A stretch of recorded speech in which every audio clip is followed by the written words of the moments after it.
attention to the thumbnails. I never really had a strategy. I never really paid any attention to the descriptions of the videos because, again, the videos that I posted on YouTube were used to attract other clients who I had a personal relationship with, or I was referred to them to shoot the videos for their business. So when I started, I overlooked a lot of stuff. I didn't pay attention to the thumbnails. I didn't really pay attention to the descriptions. I didn't pay attention to all the optimization that you need to put behind your videos so that YouTube's artificial intelligence can send the video out to people. I was always used to having people come and look at my video because they wanted to judge my work, or I would send them samples of my videos so they could judge my work. So I had to start thinking and looking at YouTube differently. And it was kind of hard for me at the beginning because, I'm from the old school of, if someone wants to see something, then they get attracted by looking it up. But that's not how YouTube works. So I had to realize, and I had to come to the realization that what's happening is that YouTube is actually, the artificial intelligence in YouTube is actually looking at the video, making decisions, and sending the video out to people that the AI thinks would want to see it. So that was a big learning curve, and that was one of the big mistakes I made at the beginning, thinking that I would put up a video and that someone would come to it because they wanted to see it. And I had to get my mind around how it really worked, where YouTube's artificial intelligence knows what people want to see, so they send those videos out to them. And then if they're attracted by your thumbnail or your title, then they'll click on it and they'll watch it. And if they like your content, then they'll continue watching more. So that was, I think, was my biggest mistake, was treating it differently. Not treating YouTube the way I always used it for 19 years, thinking that people would somehow come to my videos. And I wasn't even thinking clearly that people would somehow find my videos just by me putting them up there. And I think a lot of new creators think that.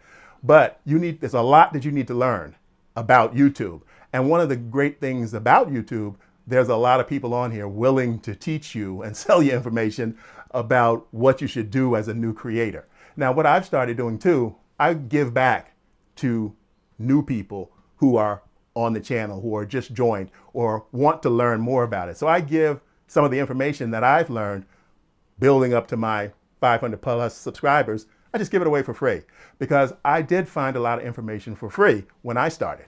For me here in YouTube, I think what really started moving the needle was when I focused on what I was really interested in. When I tried to narrow in on what my skills are and what I wanted to make available to the YouTube community. So I started more focusing on acting for new people who are just thinking about or just getting into the acting business.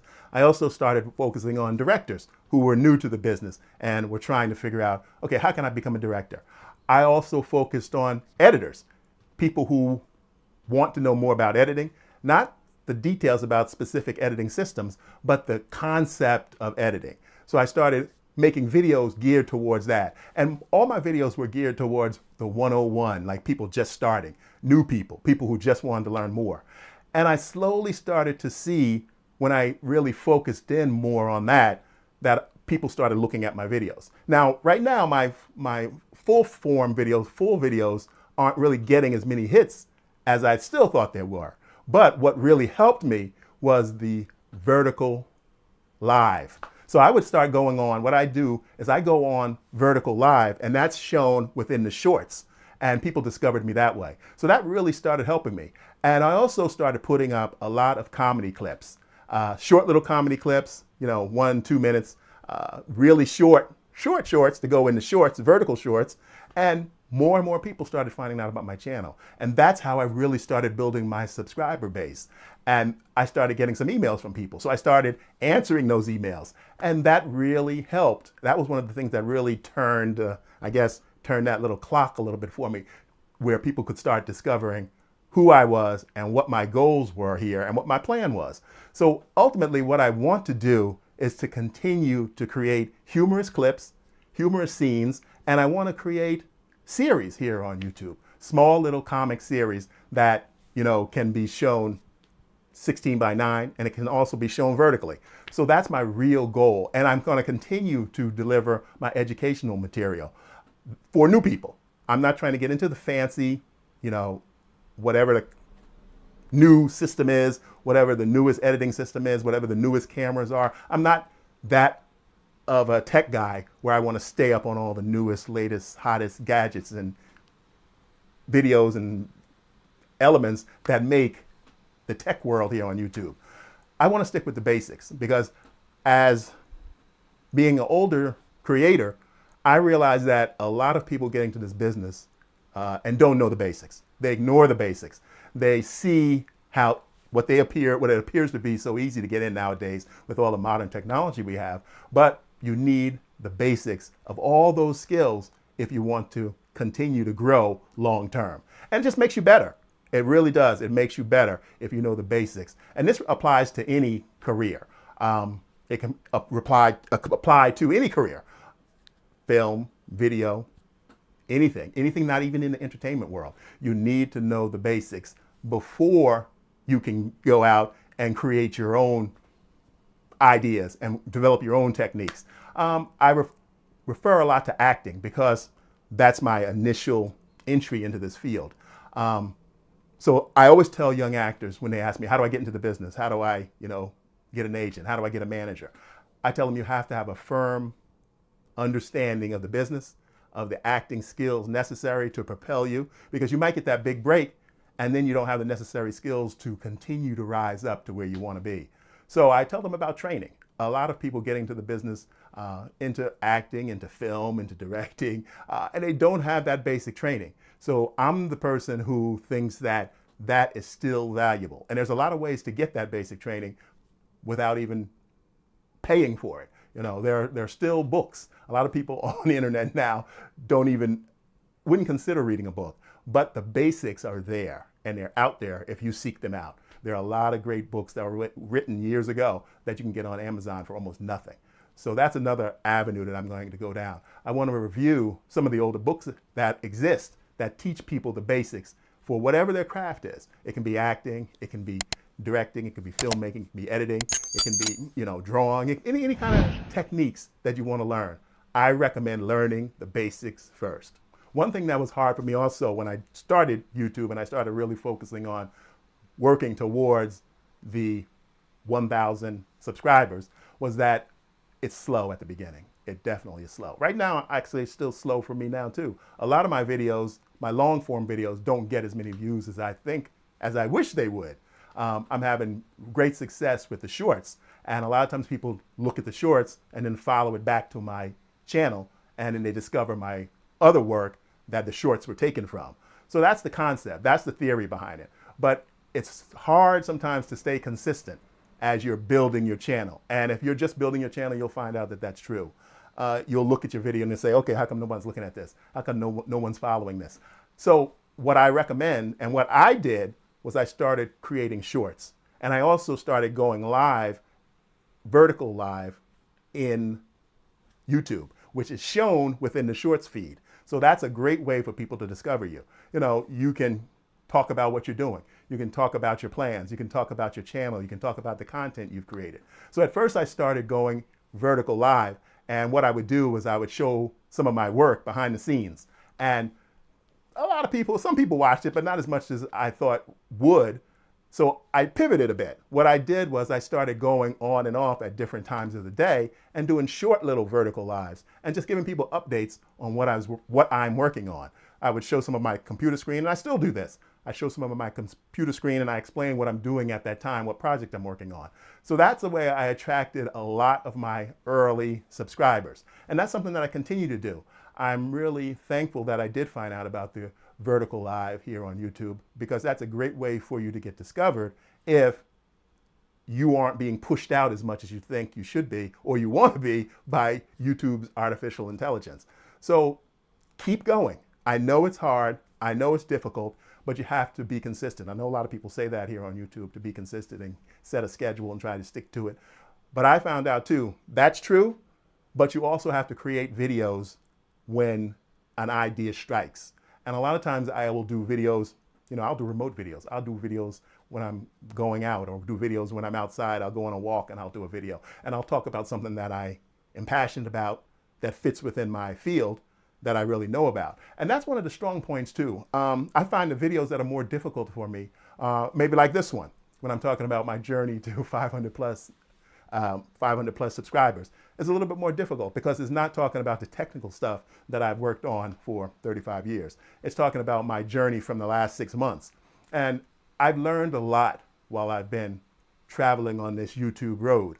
And the thing that I really want to stress to you is to think of ideas. Think of ideas that you are passionate about, that other people are possibly passionate about. And one thing I find too is that as a creator, you have to create stuff that you care about. And hopefully the stars will align and there are other people that care about what you want to create videos about. And as your videos are posted, you'll start to see what videos people resonate with. Like myself, I'm seeing that a lot of more people are paying attention to the videos I talk about acting, getting into the acting business. They don't seem to care that too much about editing or directing or filmmaking, and that market is covered by many creators. So I'm starting to see that my focus is slowly shifting to something I care about, but also something that my audience cares about. So a lot of people want to know about the behind the scenes in acting, and they want to know about how to break into this business. And I have a lot of information on that. So I'm slowly shifting my information, gearing it more towards what I see in the analytics here on YouTube. So there's a lot of details about who your audience is, all kinds of details, more details than you're probably going to need as a new creator. But I go through those details and I make myself familiar with them so that I know who's watching, what they like, and how I can create more of what they like to draw them to my channel. So that was my big stumbling block also. And that's another turning point, I think, coming to the realization that, okay, the things I want to talk about, the area that more people are interested in is where I will create more videos. So that's something that as you create your videos, whatever your area of interest is, whatever your area of expertise is, you will see a quick return by the numbers, by the analytics of who watches your videos, what they're interested in most, what gets the most feedback, what gets the most response, that kind of thing. So pay attention to that and lean into it. But it's great if it's something that you really care about, because you don't want to get on here and just, anybody can just get on here. And there are a lot of people too that get on here and just do topics that they know are going to make money. But I think that the people who last long and become the most widely known by a wide area of people create stuff that they're really passionate about. And they find out what people watch. And if that passion aligns with what people want, then you hit the gold mine. I think what makes me stay inspired as a creator is when I see the comments come in, when I see people liking what I'm doing, what I'm creating. So I read the comments, I respond. I try to respond to all the comments I get. And, you know, I see what questions people have. I see what comments they have. And again, that gives you a hint towards what people want to see more. What I'm going to start doing, and I just started doing, was going back and putting pinned comments on my videos that I upload so that I can get the conversation going. Ask questions, ask people what they want to see. They are on your channel, they've come to your channel, they took the time to comment, and they're most likely gonna look and respond to some of your pinned comments. You can leave questions there. You can ask what they want to see, what videos would interest them. So I'm starting to do more of that. And I'm thinking that's paying off because people know that you are thankful that they're watching your videos. They're taking the time to look and comment and give you the thumbs up and subscribe. And you owe it to them to know that you're making more of what they want to see. That's going to help you and it's going to help them. So again, if you have an area that you are very knowledgeable in or you're passionate about, and you want to keep people up to date with the latest cutting edge stuff, then that's where you should shift your focus. Create what you want, but also find out what the audience wants. It's a two-way street. And you have to remember to respond to those comments. Pay attention to them. See what people are saying. And if you can respond and if you can create more of what they want, then that's going to only benefit you and them. So as I move along this road towards my next 500 subscribers, and right now I think I'm at 585 or 86 subscribers. So I'm moving on that road heading towards 1,000 subscribers. And I'm thankful for everyone who's helped me so far, who's subscribed, who's been sharing my videos. Even had one little short for me go somewhat viral. It's probably up to 49,000 shorts views now. So that was a big deal for me too, to see that many people looked at this, and it's only 11 seconds, looked at this 11-second clip that I created. So that inspires me to keep going. There's going to be times when you feel down, when you're going to say, oh, this is not working for me. Maybe I should do something else. But if you like this and you have a passion for it, I say keep going. It can be a struggle. There will be times when you'll get videos that have 5 views, 3 views, no views. I still get that on some of my long form videos. Sometimes there's techniques where you switch out the thumbnail, you switch out the title. Sometimes I even have a little technique where I'll take the video down, I'll make some editing changes to it, and I put the video back up with a new thumbnail, new title. And that's a way to continue to give the audience what they want. And once you start to see what things work, then you'll know how to do it from the beginning. And always keep your mind open, that maybe it's the thumbnail, maybe it's the title. Because if you think about it, that's one area I was weak in at the beginning, like I mentioned earlier, where I didn't realize the critical importance of the thumbnail and the title. Because if no one is attracted by the thumbnail, and then they read the title and they click, and they don't click, then if no one sees your video, they won't know how good it is. They won't know how bad it is. So you need to pay attention. Pay attention to your thumbnails. Pay attention to your titles, and make sure they match the content that's in the video. And again, as you start to create more content and you start to get responses and feedback from people, you'll know what's working and lean more into that direction. Still try different things. That's what I'm going to do. My plan, again, is to create interesting content, humorous content, and my educational content, all focused in on my 35 years of being an actor, a director, and an editor, all-around filmmaker. So find your area, find out what you're good about, find out what you want to talk about, what your knowledge base is, and give people entertaining and educational content geared towards what you know. And that's what my bottom line is. And it appears to be working. So I'm going to continue to move forward on my journey towards 1,000 subscribers, and continue to move along on my journey on getting those watch hours up. That's another area that I will focus on next. And continue to create content that people are interested in. And I hope you keep coming along with me. It may seem a struggle, it may seem hard, but if it's something you want to do, keep at it. Make each video better. That's another goal that I wanted to say in this video. Try to make each video better, even if it's just a little bit better. Is the thumbnail better? Is the title better? Is the description better? Do you have enough tags and information that the artificial intelligence can find your video and find the right people to send it to? So continue your journey. I will continue my journey, and I will see you in the next one. I'm going to talk about the truth about monologues. Now, to be honest, it's been many years since I met with an agent, casting director, or even a producer who asked me to do a monologue. But that doesn't mean that you don't need one. Actually, to tell you the truth, when I started, monologues were very popular. Casting people would sometimes ask you to do the lines, and then they would also ask you to do a monologue of your choice. Usually they'd say between 1 and 2 minutes. But that's kind of fallen out of favor. But don't let it shock you when someone does ask you for a monologue, because that means they're really interested in your talent. They want to see something, they want to see you perform something that you're completely comfortable with, that you choose as a character that you want to present to them. And most likely it's going to be from a casting director, or it's going to be from an agent who's considering representing you. Now, especially from an agent, they want to know that you can think on your feet, that you are ultimately prepared as an actor. All actors who are completely prepared should have 2 or 3 monologues, as they say, in their back pocket that they can pull out.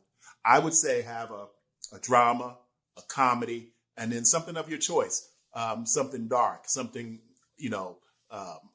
very humorous, something that you see yourself playing, something that you see yourself as your dream character. have 2 or 3 monologues. Make sure you have them, because you never know when someone might ask you for one, to see you prepared at your utmost, to see how you would deliver lines if they cast you in the role and you had all the time you needed to learn those lines. How would you perform? What could you bring to the stage? What could you bring that maybe they're trying to decide between you and 2 other actors? What could you bring that the other actors couldn't? Something that's ultimately just you.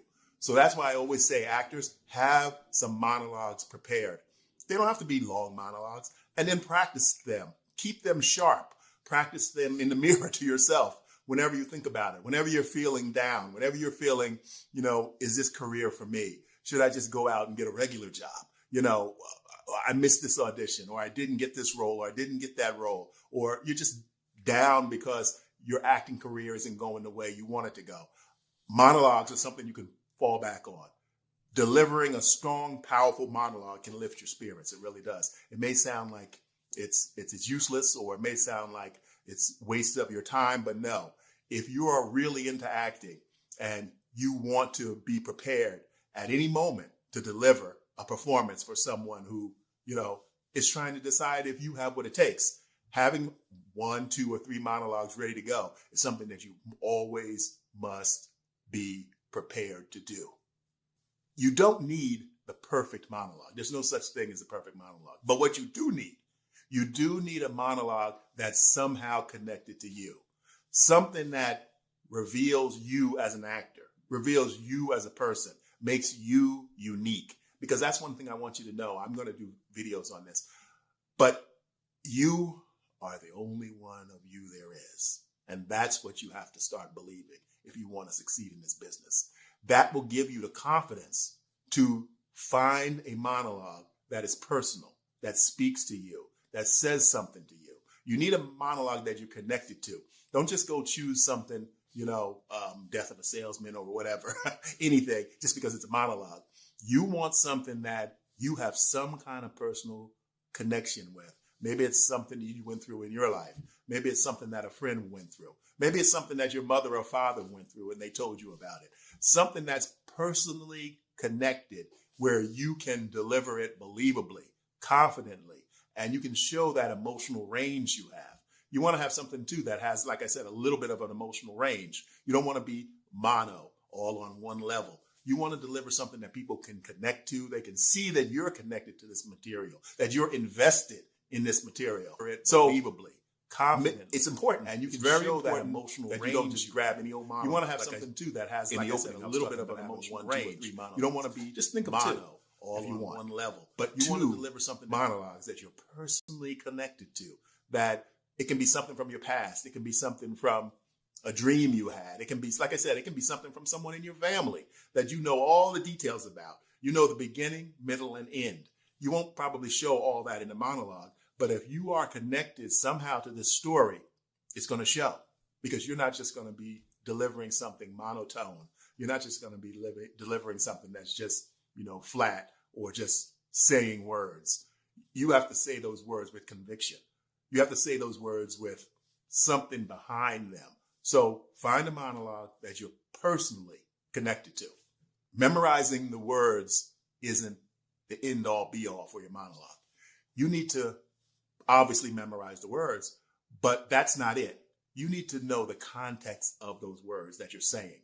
You need to know the meaning behind those words. You need to know the power and the reason that your character is choosing to say those words. Think of, when you're looking at the monologue and you're delivering the words, think of why he or she is saying what they're saying. That's the subtext. You can make that subtext up. You can take something from your real life and put it into the subtext of the monologue you're saying. But you have to have something behind those words, or your face will defeat you. Your face will betray you. If you don't have something behind those words, it's going to come out flat. It's going to come out just as you're just saying the words. Yes, I got all the lines and I memorized them and I'm saying each line correctly, but that's not going to deliver the impact that you want to have behind the words you're saying in the monologue that you chose to represent yourself as an actor or an actress. So have some kind of context behind those words. Have some kind of meaning behind those words. It doesn't have to be the meaning from the play. It doesn't have to be the meaning from that scene. You can take meaning from your personal life and inject it into the words that you're saying in the monologue that you chose. But again, you want to choose a monologue you're connected to, and you want to have meaning behind the words as you say them. Make it personal. Make it important, because this might be the only opportunity where you get to show who you really are. And you can't blow these opportunities. I've blown opportunities. I'm not going to sit here and lie to you. I've blown many opportunities, and sometimes they haunt me. I don't want you to do the same thing. I don't want you to make the same mistakes that I made. That's why I'm making these videos, so that I can reveal to you secrets and information that I wish someone had told me when I was starting acting, as I was moving forward in acting, as I was having success in acting. There are many opportunities I blew because I didn't know the stuff that I know now. Stop trying to impress the casting director or the agent or the filmmaker. They want to see real emotion. They want to see the emotion that you have inside delivered through the words they gave you. So don't try to just impress them. Try to bring that emotion. Again, it doesn't have to be the emotion, the exact emotion that goes with that scene. Reveal something personal and connect their words to that. Listen closely, reveal something personal from inside yourself, but connect it to the words that they gave you. That's what they want to see. They want to see real emotion. They want to see the real you. They want to see something from you that makes them feel something, because that's what sells you to them. Can this person make me feel something? Because that's the only way their film or their television show is going to be good. It's going to be accepted and going to be watched week after week, as if the characters who have strong emotions to express or strong feelings to get over to the audience, can he or she make me feel something with the words that I've written? So that's what you have to do. That's what you have to think about. When I'm saying these words, I'm not just reciting them like if I'm reading a phone book or I'm reading the dictionary or an encyclopedia.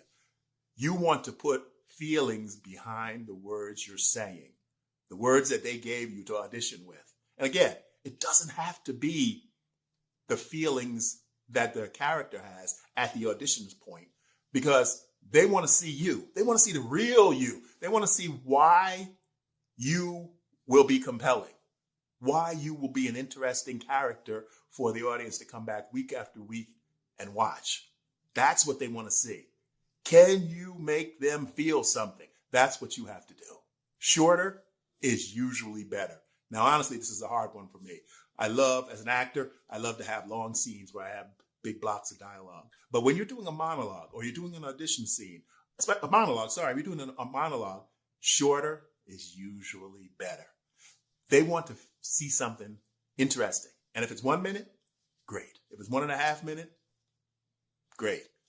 Shorter, honestly, is usually better, because if you can convince them quickly, if you can grab their attention and you can hold it, if you can leave them wanting more, that's more powerful than going on for 3 or 5 minutes where at first they get bored and then they lose interest. They start thinking about something else. If you can catch them right as you start talking and grab them and pull them into what you're saying, that's powerful. That's very powerful. That's what you want to try to do in the audition. You want to definitely do that with your monologue. You want to start with what's interesting, what grabs them and pulls them in. You want to cut the fat. You want them to hold on your every word. And if it's short, if it's 1 minute and you finish quickly, you want to leave them wanting more. Some actors, and mostly a lot of times actresses, they always think they have to show the tears. You don't have to. You don't have to in the monologue. Sometimes the emotion that leads up to the tears is more powerful than the tears themselves. The tears are sometimes the release, but you don't have to always show the tears. If they ask you to show the tears and you can do that, then do it. That's a great skill to have. That's a great skill to rehearse on whenever you need to, because sometimes they'll ask for an actress or even an actor, can you cry on cue? And if you can, beautiful. But you don't have to cry in every scene that you do. The snot running, tears running, you don't be covering up. You don't have to be covering up your face and that kind of thing. You don't have to cry every time. You want to show the emotion. You want to show the feelings behind the tears. That's what's even more interesting. Sometimes it's silence. Sometimes it's how you react to what someone has said to you. Sometimes when you're in a scene, the most powerful part of the scene is not the person speaking, it's how the person listening is reacting. So you want to be able to do that too. If you're in a scene and it's a scene for an audition, make sure you're really listening. Make sure you're really reacting. I'm not saying go overboard, but make sure you're really reacting to what's being said to you. If someone's putting you down, if someone's degrading you, if someone's speaking kindly to you, you want to react. Reactions are important too.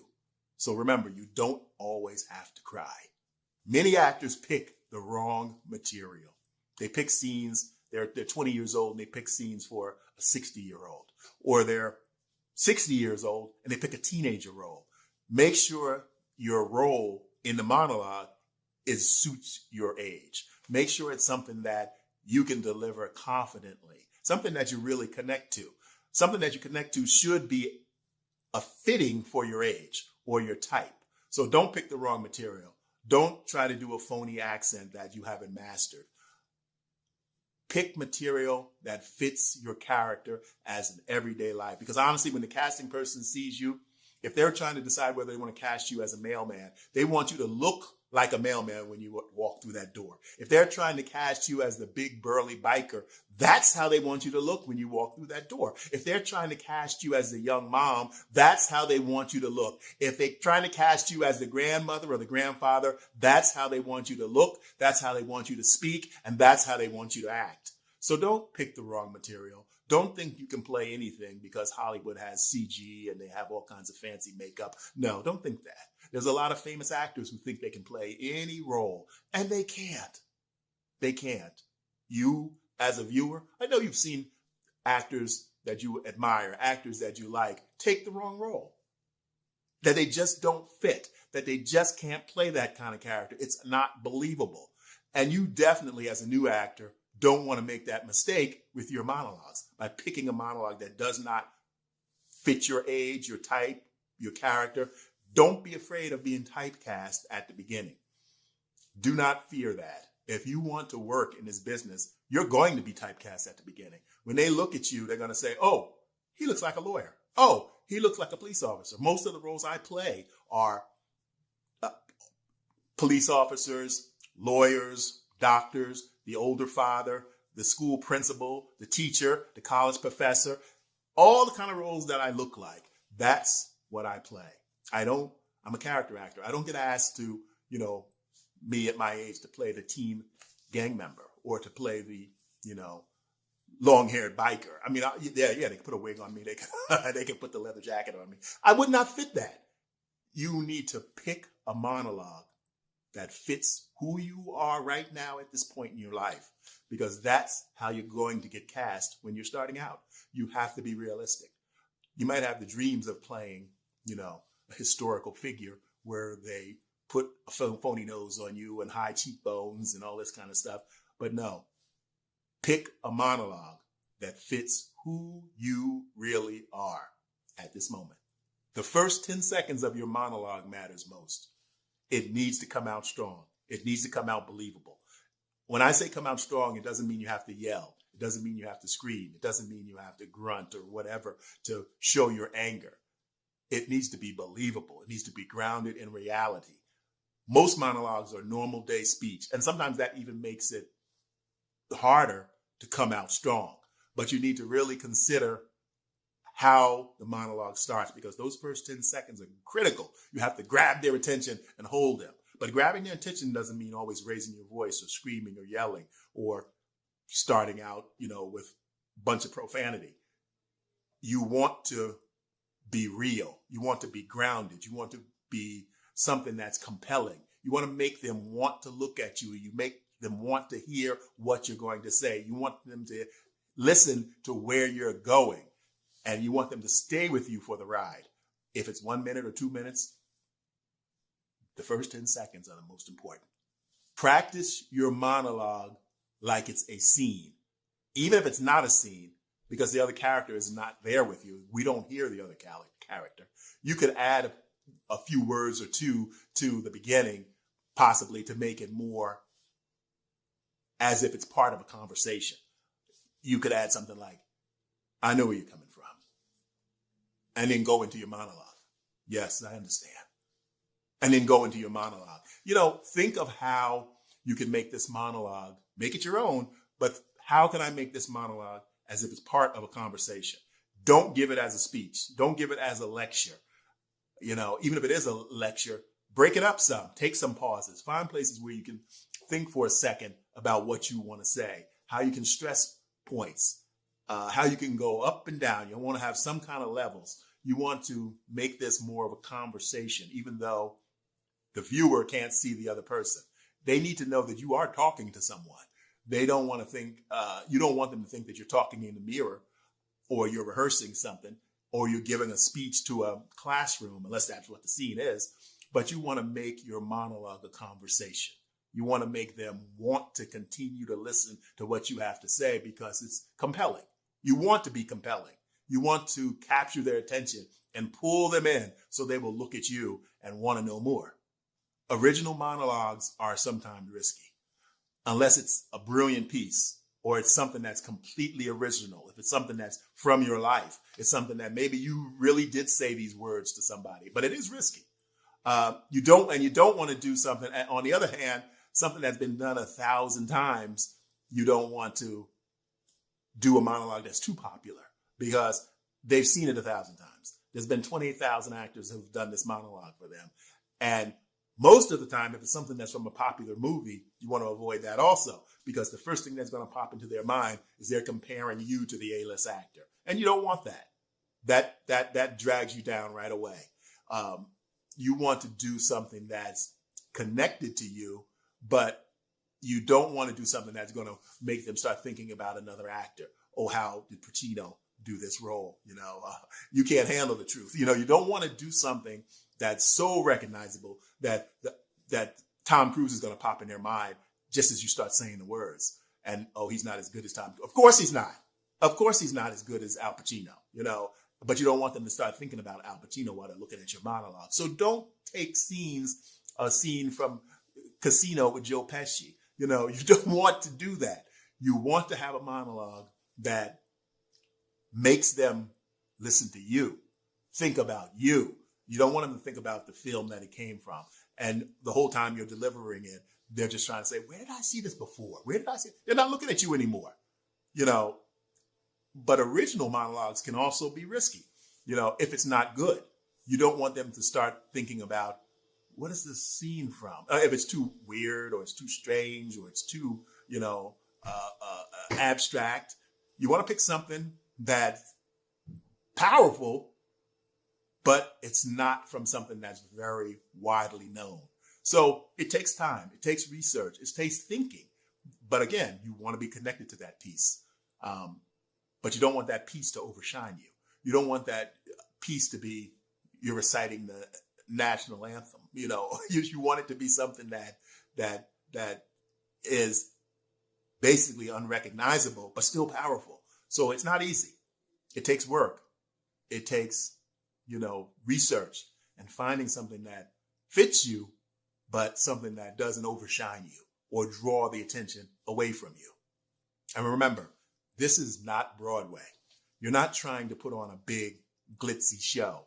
You want to show who you are. You want to showcase yourself. At this stage, that's what you want them to see. How is this person compelling? Why should this person be in my film? Why should I represent this person and send him out to casting for roles? Is this person interesting? So that's where you want to make sure your piece highlights you and shows the best of you. That's another subject I'm going to talk about in other videos, that you have to accept that your auditions, your monologues, your readings, they're showing, you're trying to do is show the best of you. What do I have to offer that no other actor has? And that's your unique character and your way of saying lines, your way of delivering written word so that the viewer connects with you. You know, the viewer connects with you. He or she can see a character that's worthy of being in a film or in a television show. So you must accept who you are and be willing to show that to the casting director, willing to show that to the producer, willing to show that to the agent, the manager, the director. Reveal who you are, what makes you unique, what makes you interesting. Show the best of you. Those are words. The best of you is a title of a book written by a great teacher that I admire, who teaches and used to teach audition classes. But the best of you, that's the key. That's the key. That's what you have to realize. And as actors and actresses, get that into your head. This is what I'm showing. I'm showing them me. I'm not trying, especially at the audition stage. You don't know what they want. And to be honest, I'm a director. I'm a producer. I've been on the other side of the table casting. And most of the time, we don't know what we want until we see it. We don't know what actor we want. We want you to be good so that we can stop looking. We don't know exactly what we want. It's frustrating as an actor. It really is. When I see breakdowns and they come out and they ask for, they got this new term where they include all kind of races lumped together for character roles. I'm a character actor, so I go out all the time for character roles. And the most frustrating thing is when they don't know whether they want a man, a woman, a white man, a black man, an Asian man, or what. They don't have any idea what they want. They even came out with a term for that. I can't remember what it is, BDC, something like that. But it's frustrating. But that lets you know. The only thing you can do as an actor when you're new and you're just starting out, you have to show who you are. The best of your character, the best of your ability, your talent, of what you have to offer. If they cast you in this role, this is who you're going to get. This is what I bring to the table. This is what I will bring to you and why you want me in your project. So remember, this is not Broadway. You're not trying to put on a big glitzy show with hair and makeup and things exploding behind you and special effects and music. You're there in this monologue. You're there in this audition, this monologue audition, to show what you have to offer. And that's what you have to deliver. Each and every time you do an audition, you want to show the best of you. That's what you have to offer to these casting people. And if they don't want it, then, don't feel bad about it, because the truth is they don't know what they want until they see it. They do not know what they want until they see it. So all you can do is show them what you have to offer. Show them the goods. Show them the best of you. I'll see you in the next one. We had a bit of a heat wave today, so I had planned on shooting this earlier in the day, but it was just too hot. Sometimes when I turn on my air conditioning in my home, it's kind of loud. So I'm struggling against the air conditioning, trying to get you guys the best audio that I can produce. So even if I have on my clip-on mic, it's still kind of loud, the air conditioning. So what I decided to do was, it cooled off later this evening, so I'm out here in the backyard again. And what I want to talk about, this won't be as long as my usual one. What I want to talk about, I've been thinking about it today. I just helped a actress who is also a producer create her very first short film. Now, her purpose of her short film was to use it as a proof of concept. And what that is you shoot a short, or you shoot, it could be 30 minutes, could be 15 minutes, could be 10 minutes. Hers turned out to be about 10 minutes. And she had brought me on to direct for her because I've been wanting to collaborate with her for a while. So what we did is we shot a short, which we're going to use as a proof of concept. But I wanted to do this video because it made me start to think that a lot of you out there want to do a short film. And I talk a lot about actors doing their own short film and the importance of it. And one of the main reasons I always tell actors to do their own short film is because they learn the whole process from beginning to end. So you are involved with everything. You're not just showing up and doing your dialogue, or if you've done some extra background work, you may want to look around on the set and try to learn as much as you can. But there's nothing that can compare to shooting your own short film. And it's not saying that you have to shoot this short film because it's going to be a brilliant piece of cinema. It's going to win an Academy Award for the short film of the year, or you're going to put it on YouTube and you're going to get millions of likes. This is a short film that you're going to shoot. You're going to show it to the people who work with you and help you out, but you don't have to show it to any more people than that. It's a short film where you learn about the whole process. So what I did was I took some notes and I put together some points that I wanted to make sure I cover. And I always have my trusty phone right here so I can stay on point, because I have a tendency to go off track like I'm doing right now, as a matter of fact. Let's see. So I want to start with a scene, not a saga. Keep it short and simple. One location, 2 characters, 3 pages at the most, and think you want to make something that's doable. So a lot of that's great information. You want to have one location. You can even shoot it in anybody's house, somebody's apartment, somewhere that you have complete access to. You want to have 2 actors at the most, you and a partner, or it could be, if you just want to be behind the scenes, you could have yourself as director and camera person and have 2 actors in the scene. So however you want to do it, but keep it small. 2 actors should only be in the scene. You want to have maybe 3 pages of correctly scripted dialogue. And if you don't know how to format a screenplay, there's plenty of places online that can show you how to do proper screenplay formatting, because you want to get used to that. You don't want to just write it in a Word document. You want to get used to, and even if you do write it in a Word document to start with, what you want to do next is put it into proper screen format. Pardon me, these gnats out here drive me crazy and I can't ignore them, mosquitoes. But anyway, you want it in proper script format. And the reason for that is that you're going to learn how many pages it takes and how much time it takes to shoot a page of perfectly scripted dialogue and action. So you don't want to go overboard. You want to have 3 perfectly scripted pages, set up in proper script format. And you want to shoot those 3 pages, and you want to be able to get it done within a short amount of time. And you don't want to put the burden on your actors where they have to memorize a bunch of dialogue. You want it to be simple. It doesn't have to be elaborate dialogue. It doesn't have to be long speeches. It can be a back and forth. You can come up with something that really happened and just change the names. It could be something as simple as a conversation over a board game, a conversation over a card game. Maybe you're cooking breakfast in the house. So something really simple. Let's go to the next one. Write what you can shoot. Now, that's obvious a lot of times, but sometimes when you start to write and you're just starting, you get excited and you want to write a whole bunch of content. You want to have a big battle in the house. You want to have, a shootout in your living room. Write something simple, because remember, the purpose of this is to learn the whole process. You want to learn everything. So you want to write something that's easy to be done, and so that you can look at it and you can critique yourself and say, what did I do wrong? What should I have done? What did I need to plan more on? Did we need to do a more rehearsal?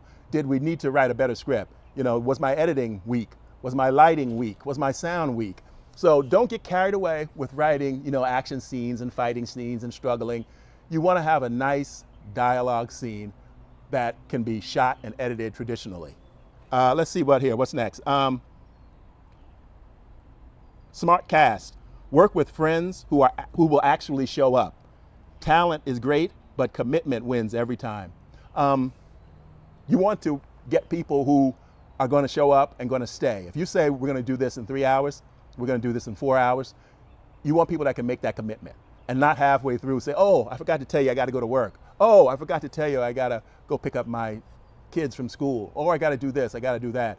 You want to make sure that these people you're working with to do this one day, maybe 3 hour, 4 hour shoot, are going to commit to that time and going to stay in a location with you and going to be interested and going to work. So you need to find people who are reliable, people who you can trust, maybe people you helped in the past. So make sure you have friends that are committed to helping you do this. And again, if they shoot it for you and they want to use it for their demo reel, make sure you give them a copy. Even if something happens and it's not as good as you think you want it to be, if they're an actor, they can take just one little piece of the scene out and that could be something on their demo reel. So don't hold back. Make sure you give it to them if they want it. Let's see, what's this one? Use what you have. Use your phone to shoot with. Use natural lighting. Use cheap mics. Keep the windows out of the shot. Don't wait for the perfect gear. Don't say I can't shoot this short film because I don't have the newest Blackmagic camera or I don't have the newest Sony Cinema camera. Or if I just had this microphone, I could shoot. You don't even have to have a microphone, because this is something you're using for the learning process. When you hear the dialogue sounds hollow, when you're shooting and the mic is all the way, camera's across the room, and the camera's mic is all the way across the room, and you can't hear what they're saying, you're going to learn. A quick fix for something like that is if you're shooting on your cell phone and you don't have extra mics or a boom mic or a shotgun mic or a clip-on mic like I'm wearing right now, when the dialogue comes, you get the camera really close and you let the person talk to each other, shoot interesting shots, creative shots, and they're close to the camera like this and they're saying the dialogue, even if they whisper, "Man, this is a hard day. I don't know how I'm going to get through this. I wish you had told me that this was going to be a 3-hour shoot because I have to go to work." So whenever you're doing dialogue, you can get the camera close so that the camera can see the faces and the camera can hear the sound. So there's always ways to work around limitations on equipment, because again, you're doing this short film so that you can learn the whole process. You're going to learn the writing, the casting, the shooting, the editing. You're going to learn what to do and what not to do. And the more you know, even as an actor, the better you're going to be when you're on the set. You're going to be more confident. You're going to know what people are doing. You're not going to be thrown off by the cameraman or the lighting man or the sound man or all these people staring at you while you're delivering dialogue. You're going to be able to zone out and forget about them and bring your character to life because you know what's going on. And you have the faith that the producers and the camera people and the sound people and the director and the makeup person and the wardrobe person, they all know what they're doing.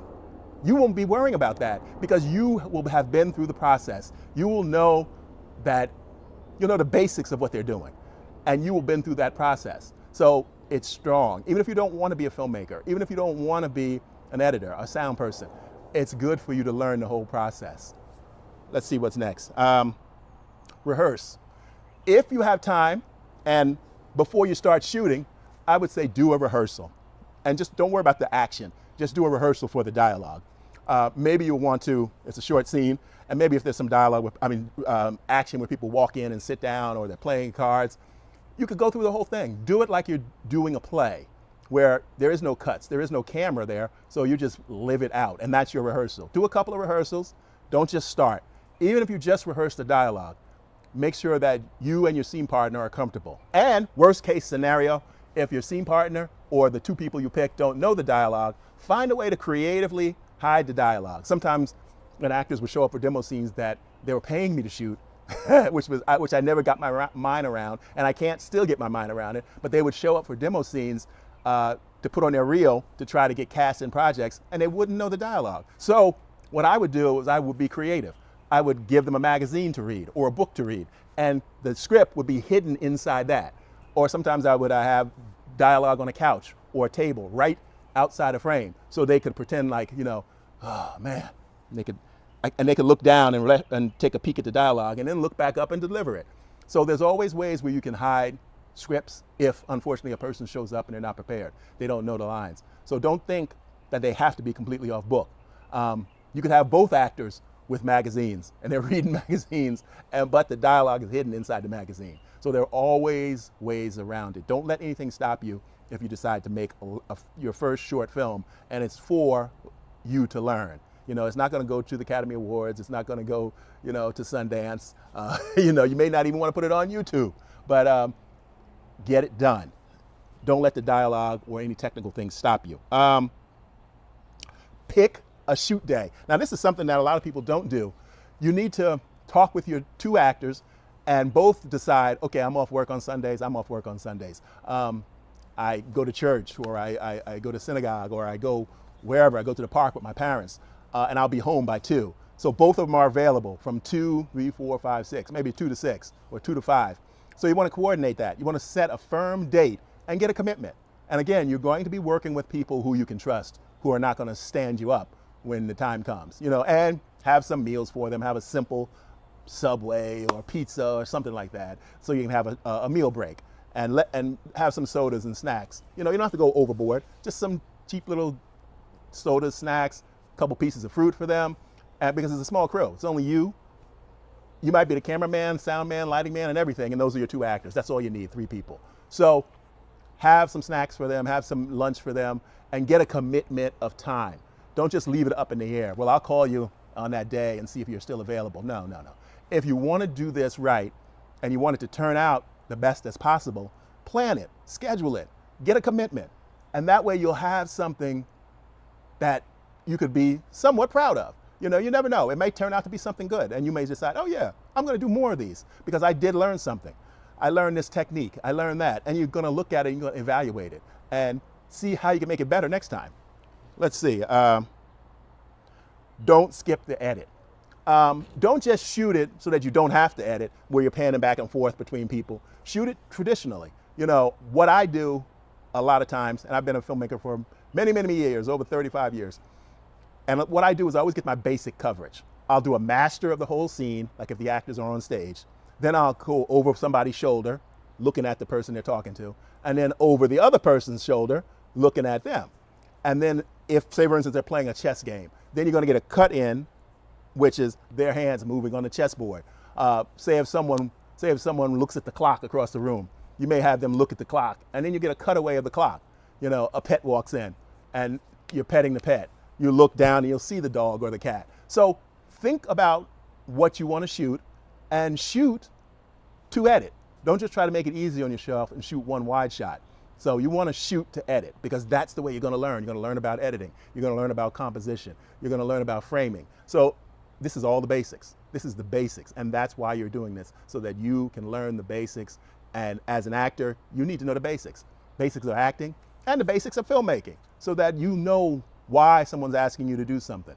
You know, you may have to repeat a certain line on the set when you just did the whole scene, and they might want an extreme close-up of you saying a couple of lines. So learn the process. Do the process. That's the best way to learn it. And then, even if it's not perfect, my last topic, even if it's not perfect, show it to people. Show it to friends, family, you know, other actors. Just show it on your phone. Take a look at this and tell me what you think. If it's really short, they'll look. You know, go ahead and put it on YouTube. If you don't want the world to see it, put it unlisted or put it private. You know, show it to people, get feedback, get their comments, and ask for some criticism. You need to learn how to take criticism, especially if you want to be an actor. You're going to get criticism. You're going to get rejection. You're going to get comments that you don't like. So you need to learn to have a thick skin and to avoid and to ignore the naysayers and the trolls and that kind of thing, because you're not going to let them control your life. You're not going to let them control what you want to do. If acting is something you want to get into, you're going to have a lot of people. You're going to have family members, friends, you're going to have relatives. You're going to have a lot of people telling you, go to school, go to college, get a solid degree, and, you know, get a job. I can get you a job in my cousin's factory, or my father owns this business and you could be a junior assistant. If this career is something that you want to do, and take this from an old guy, if this career is something you want to do, then follow it. You know, what is that they say? You only live once. If this is something you really want to do, commit to it. But I'm not saying just to jump in. Get training. This is what this video is about. Getting training on creating short films, because you'll know that whole process. And that's part of an actor's training. He needs to know that also. You don't just study just the acting element. You want to know the whole ball of wax, as they say, that goes into being in this business. Because you never know, you might find some element of this business that you like better than acting. But if you're going to pursue this, pursue it smart. Study, take classes, read books. There's so many books out there. I know young people don't really read books anymore, but that's another video I've been planning on doing. I have an extensive library of acting books that I built up over the years, and a lot of them are out of print. And a lot of those out-of-print ones are dirt cheap on Amazon, and they have great information. So one day I'm going to start, which is a series I plan to start here on YouTube, just going through real short episodes about a book that helped me. I'm going to show you the book, show you the title, show you the author, and I'm going to flip through a few pages. I'm going to read the book, but I'm going to flip through a few pages so that you can see what's in it. And one thing about the internet as opposed to books, the internet articles, mostly everything written on the internet is summarized. But you need to get into the habit of reading. I know a lot of people, younger people today, don't read as much as we used to before the internet. And everything you read is probably summarized or just headlines. But if you want to be an actor, you're going to be given scripts with dialogue. And a lot of times the filmmaker especially if it's on a higher level, and that's where you hope to get to if this is a career you want to be in, they're going to want you to read the novel that the script is taken from, or they're going to want you to read the short story that the script is taken from. So get into the habit of reading. Keep that habit. Don't lose it. Don't throw reading away because I can get everything summarized on the internet. I'm not saying you can't take ChatGPT and get a summary of something so you know what it is before you read it, if it's a classic book or a classic novel or something like that. But read the long form. Read it for yourself. Learn as much as you can and be prepared.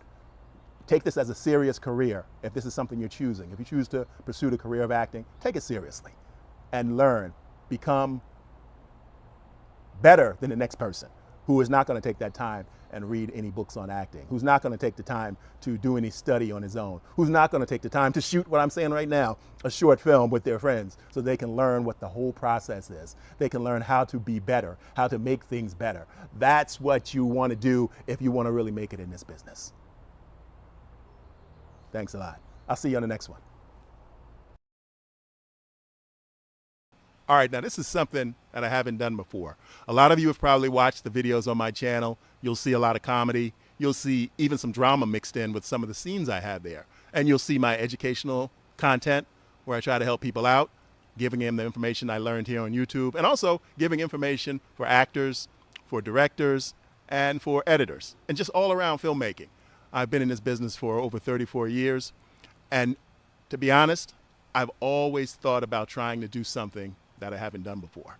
Now, when I teach classes, a lot of times I tell actors to dig down deep and think about things that hurt you when you were young, things that hurt you when you were recently, things that hurt you from the past, the near past, the far past, but dig down. And that's where you'll find that emotion, that real emotion that you can use in your acting scenes. But comedians do the same thing. A lot of comedians come from troubled backgrounds. I mean, we know that by watching a lot of those comedian documentaries online. But this is something that I haven't done, and I've always thought about it. I wanted to talk just a little bit and see how it comes over to my YouTube audience. It's kind of outside of my wheelhouse, talking about my background, but there was a lot of trauma. But as I grew up, I realized that a lot of it was humor, dark humor. And I never knew why I was always drawn to dark humor, the sarcasm, the deeper meaning in humor. Drama with humor is something that I'm always attracted to.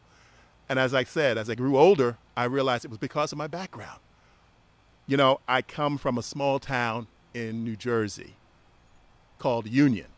And there's a section of Union called Vauxhall. I remember one time, this is when I was older, I was just out of high school, and I had a job as a security officer, part-time.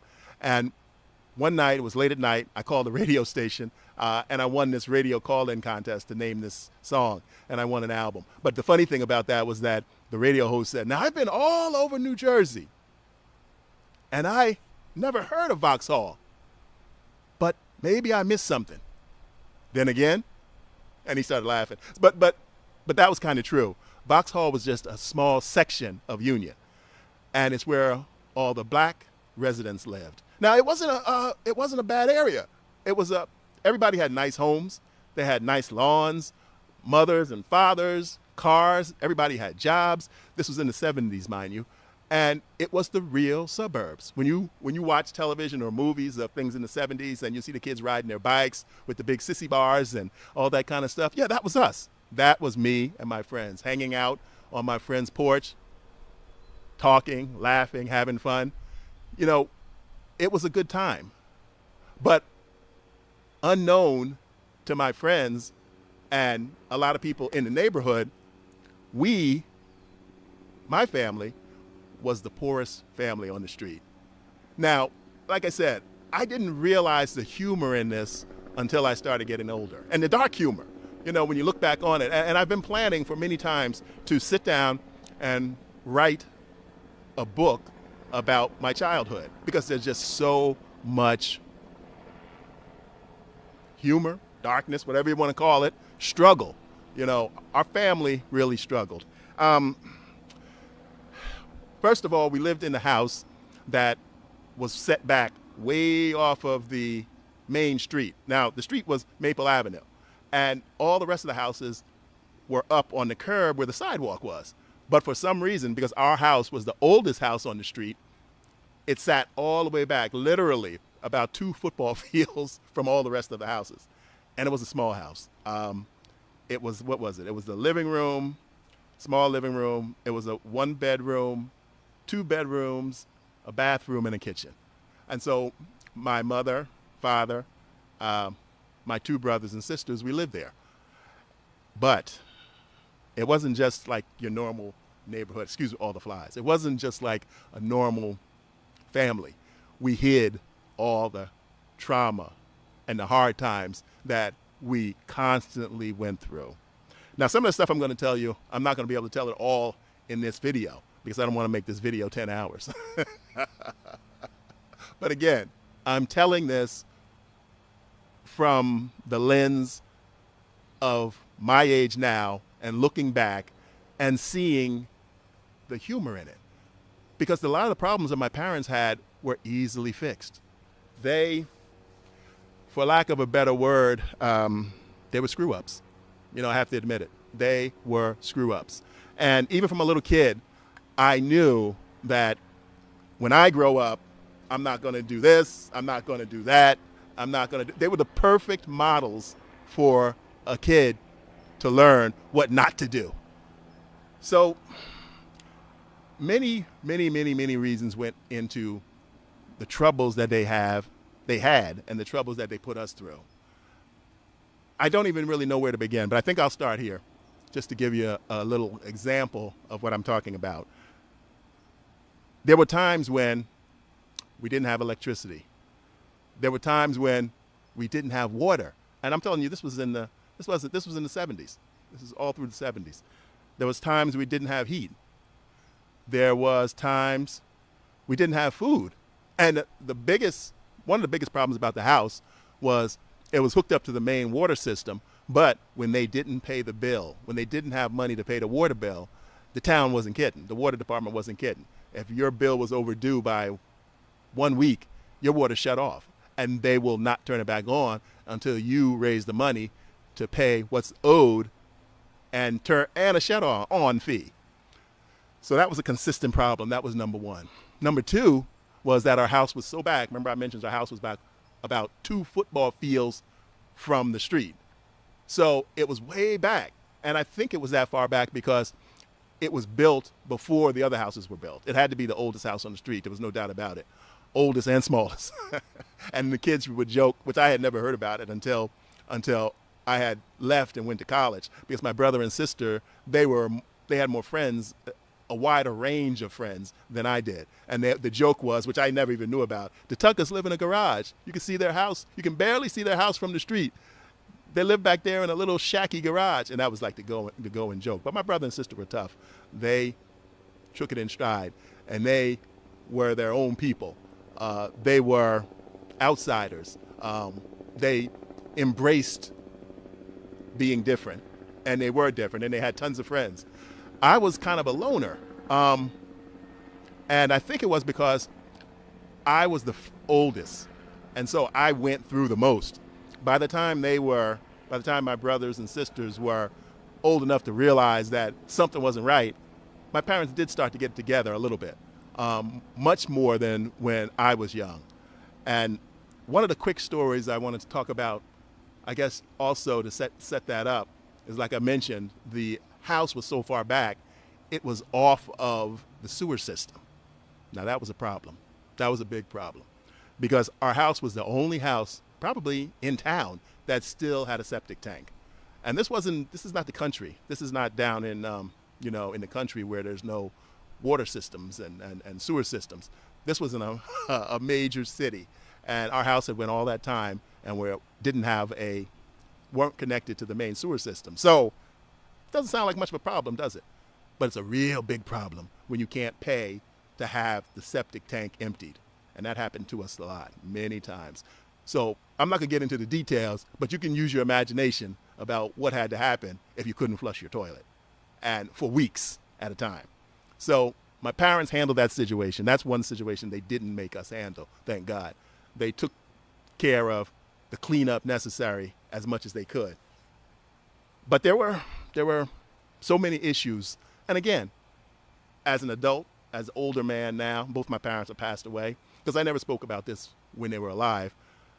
And I think I should have talked to them about it. I would love to know why they let themselves get in that same situation over and over and over. And it wasn't because they were illiterate. They both knew how to read and write.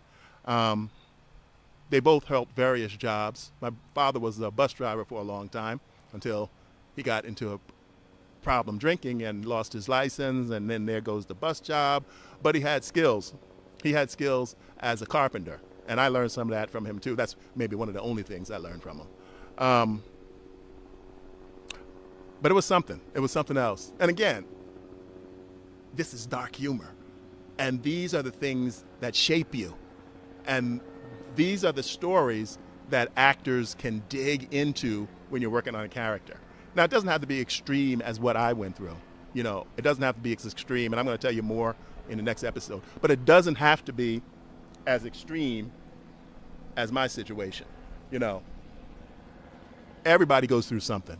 All kids go through something. No parents are perfect. No family is perfect. No matter how good it looks from the outside, no one's family is perfect. No matter how much money your father may make, no matter how much money your mom makes, everybody has problems. But when the problems are compounded and they start affecting your kids' day-to-day lives, like having food, you know, just the basic necessities, like having electricity on, having, you know, heat on in the winter, having, you know, just the basics of life, you know, having a bathroom that actually works. You know, a lot of my friends never knew this, and they're going to see it now. They're going to learn it now because a lot of my friends watch my YouTube channel. And I'm, you know, it's content that I've used in my life as an actor. And that's what drives me to open up. I want to reach out to you other actors out there, and the stories, the pain, the good times, the bad times, all those are material that you can use to make your characters come to life. Now, I've used my troubles, and these are materials you use hidden underneath. You know, when you do a character background or a character bio, and you decide, why is he like this? Why is he like that? You know, and sometimes I marble some of the stuff, from my real life into my character. And that makes my characters believable. That makes my characters three-dimensional. That makes my characters something that you can look at and say, hey, he's real. Oh, hey, that's pretty good. You know, or even if you're a small part, it's a solid, believable character. It's not one-dimensional, because every character has a beginning, middle, and ultimately an end. And you can use those things from your life to propel your character, to propel you in a situation. And this information is not just useful for actors. Musicians do it all the time, singing about what happened to them, singing about especially country music, you know, singing about their stories, the hard times, the sad times. Now I'm thinking of Kenny Rogers. But again, I'm doing this very first one to see how the response is, because I have so many stories. And it's from a humorous point now. You know, I let go of the pain, and I use that feelings, the trauma, the embarrassment, the shame that you get from growing up poor, especially when you know about it. Like I said, my brothers and sisters were so little, they really didn't go through the hardest of the hard times that I had to suffer with my parents. And I'm going to close this story out too by telling another big curveball that I use from time to time in my acting. Unbeknownst to me, my mother had me before she married my stepfather. And I didn't know that. I didn't know that until I was probably in my 30s. It's hard to believe, But everybody, and sometimes people say they can't be conspiracies, but everybody in my family knew. And they were so dedicated, I guess that's the word, to my mother, that they never told me until I was probably like my early 30s. I found out, or late 20s. But someone who finally told was my aunt. She finally said, "I have something to tell you," and she told me the truth, you know. And this is just the beginning of a story that, like I said, is humorous. It really is, because you can't have anger about stuff like this. Like I said, my mom passed away about almost a year ago, and my father had passed away. My stepfather passed away probably like 6 years before that. But as a child, I always knew that I didn't fit in. I mean, with my father's family, I was the outsider, and they all knew. Their kids knew. But it's like I was the big one that didn't know anything, you know. But honestly, I did know. I felt it. I felt there was something where I wasn't part of this, because it was all madness. My father's brothers were all alcoholics. They, you know, didn't have functional relationships with women. Just crazy stuff. Just crazy stuff. And I use that stuff in my writing. I've written a lot of scripts, and I always bring characters in that, you know, come from these troubled backgrounds, that live in their current life because of how they grew up, because of where they came from, because of the troubles they had, and they had to fight through to live and to survive. But it's interesting when I start talking about this, because this is something that I didn't talk about, you know. And then I look at my life and I see certain things that I do, you know, as a husband and a father, that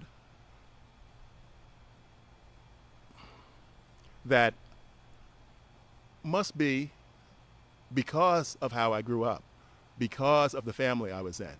And then a lot of times I think, once I found out that I had a father who I had never met, and he tried to meet me.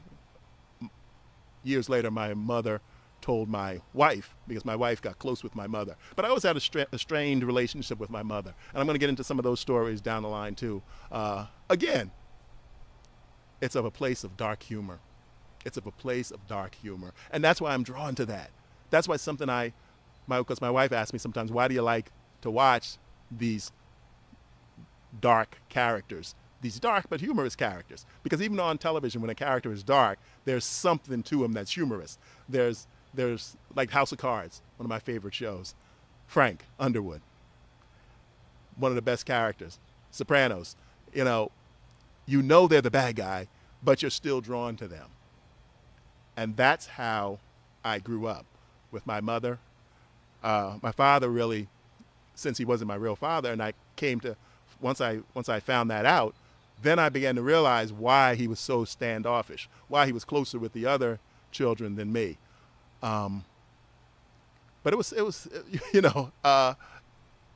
basically I survived. And sometimes I wonder how my life would have turned out if I had went with my biological father.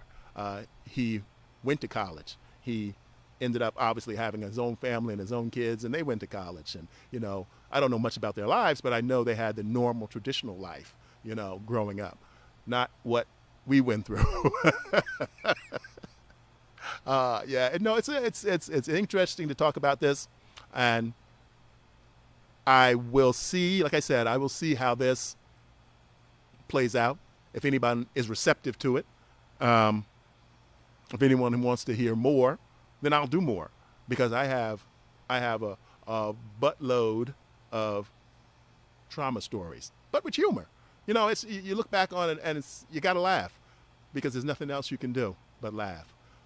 And when you talk about things that have affected you, and sometimes you see that those things still affect you to this day, and you can't let go of certain things. It's crazy. It really is. But for you actors out there, for you creatives, for you Anybody who needs something to draw on to release feelings or ideas, and especially I refer more to actors because I am an actor, been an actor for like 34 years. That is valuable.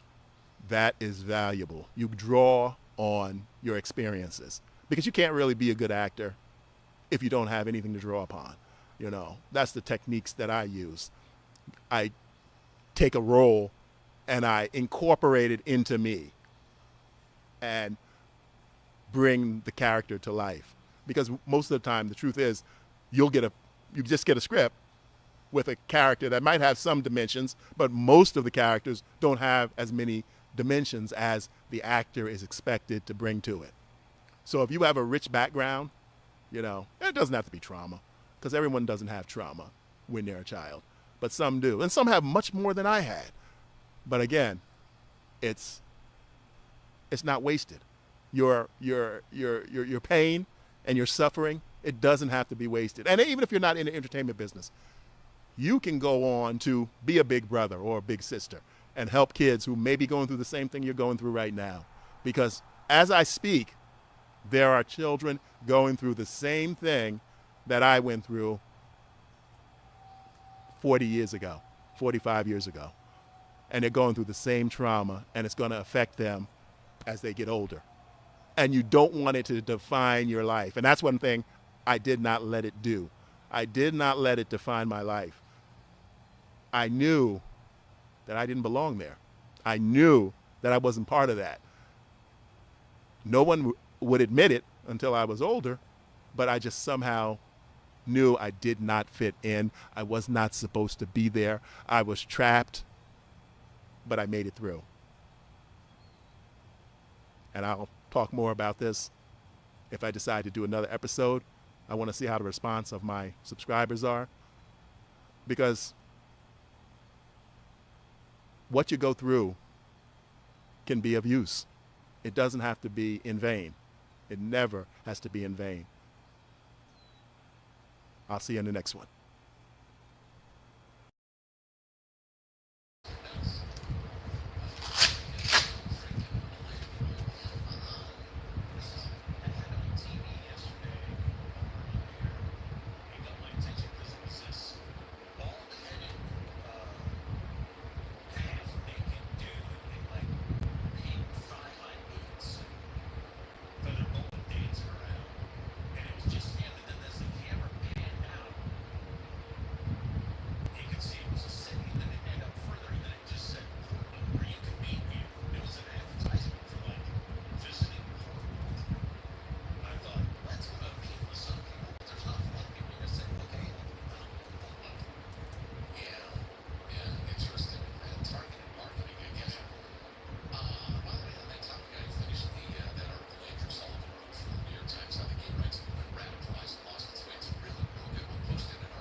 Hello, good morning.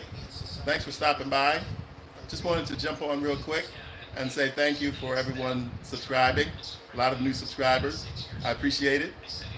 If you haven't visited my site, please try the link below, James Tucker, and you can follow to my site, unedited. Look around. Have a look around at some of the humor I put up there. I put up some new scenes last night. And good morning. Good morning. Thank you. Thank you. Thanks for stopping by. Yes, yes. So what I'm planning to do today, I got the music in for that short film I've been working on that I directed 2 or 3 weeks ago. So I'm going to add the music in. I'm waiting to see if someone, a sound person, made some updates for me on the ADR, the dialogue we had to replace. So I'm going to see if going to shoot him a quick email to see if he made any progress with that, or I'm going to have to do my best with it. I'm not really a sound guy, so I can do simple sound fixes, but when you need to do some dialogue fixes and you want it to be the best as possible, it's better just to bring someone in that has this software called Pro Tools. I don't know if there's a new version out or a new company that has those same tools built in. I know Premiere Pro has some new audio tools that work pretty well, but I just do the basics with the audio. I always find it easier, and I'm happier when I hire someone who knows how to use it, who specializes in audio mixing. So that's where I'm at right now. I'm going to download some stuff, and then I'll probably jump back on later. And I appreciate you guys, so I'm going to do a little bit of downloading right now.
So I downloaded the music. What I'm going to do now is bring it into Premiere and start putting it in place and see how it sounds. And then I will continue to polish it up a bit. I might make another rough cut too and send it out to the producer.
Hello, thanks for stopping by. Just doing a bit of editing this morning, getting this project that I've been working on for the last 2 weeks or so, a short film I directed, and I had the music in today. I'm going to start plugging some of it in and see what it sounds like, and then I will probably run out another draft just to make sure. Um, I was asked to blur out a license plate on a car, which is a pain, so I'm going to look at that and see how I can do that this morning, and I will jump back in once I open up the Premiere project. I might have you take a little look at me trying to blur out a license plate, which I haven't done in years effectively.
So I'm closing in on 600 subscribers, and I want to thank everyone for helping me out. If you haven't looked at my channel, please follow the link. Take a look at some of the content there. A lot of comedy there. Primarily, that's what I plan to do with this channel. Make short bit comedy series. Actually, I want to do. I've been talking with a number of actors slash comedians, and I'm going to create my original content, work with them to create original content, and fill this channel up. Hello, hello.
I'll go off now, and I will come back on later.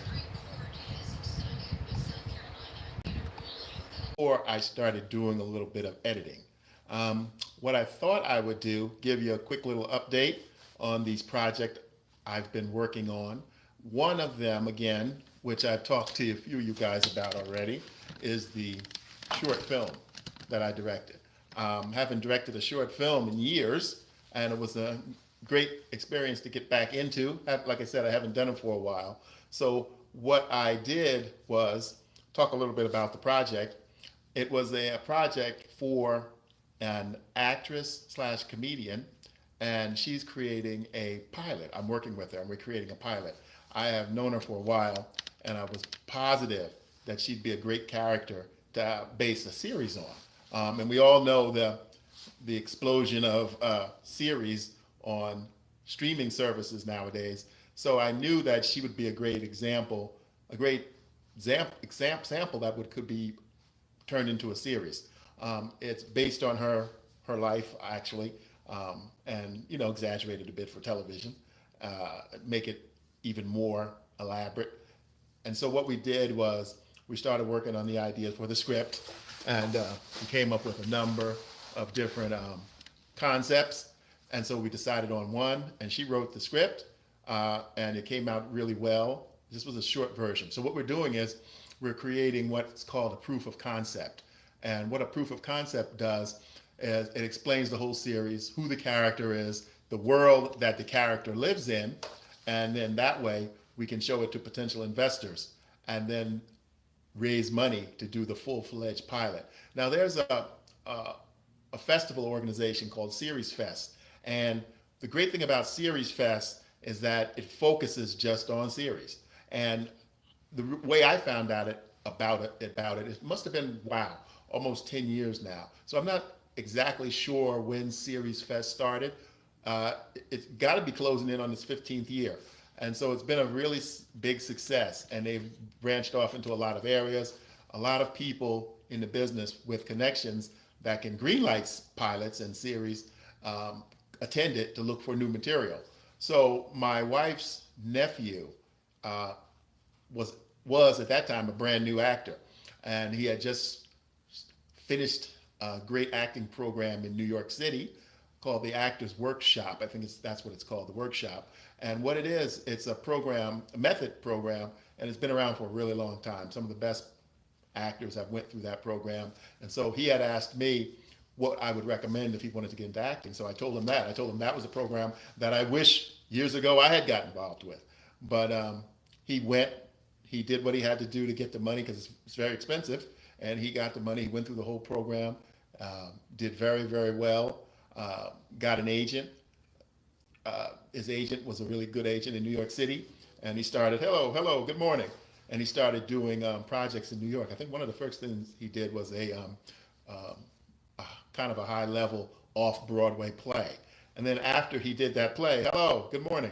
And after he did that play, he started getting actually work on television. I think one of the first series he was on was the last season of Homeland.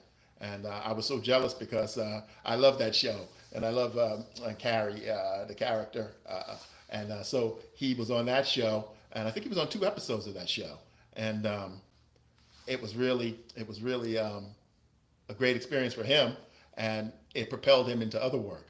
So just from taking that class, it wasn't just a class, just from taking that program at the Actors Workshop, he was able to start his career off on the right foot. So that's what I talk about a lot. I decided to jump on here live because I'm noticing from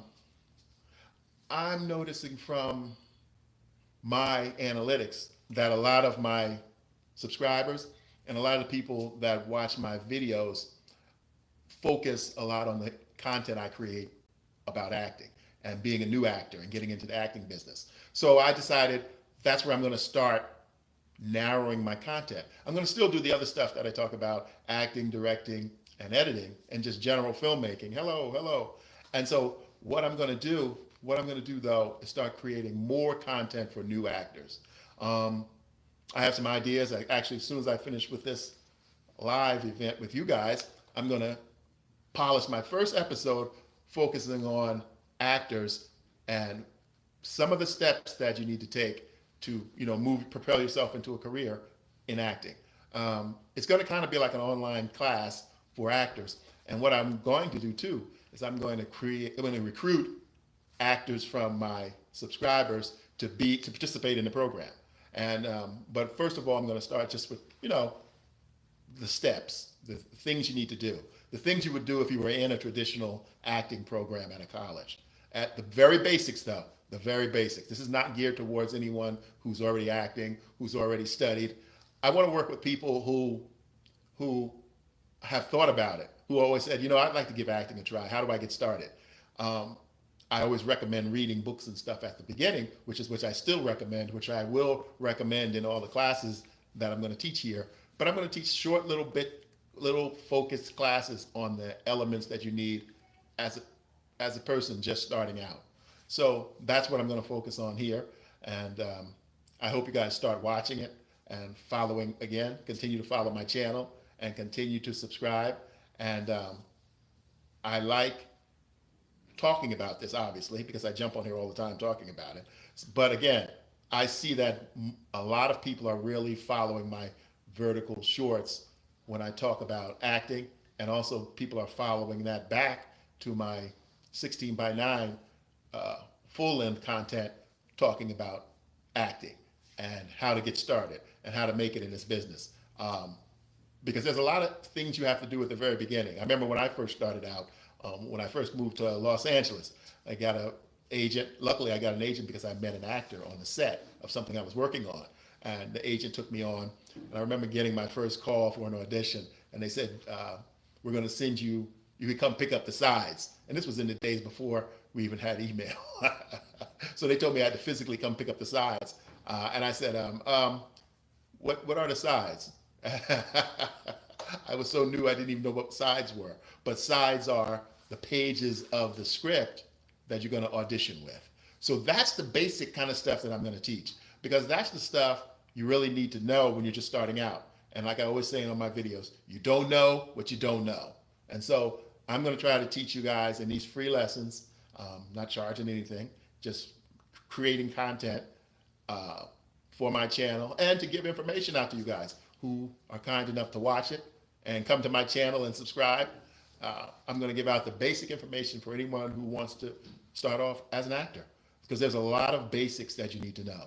And a lot of these basics, unfortunately, you don't even learn in college. If you're in a program, if you're in a college program, they teach you all the traditional basics.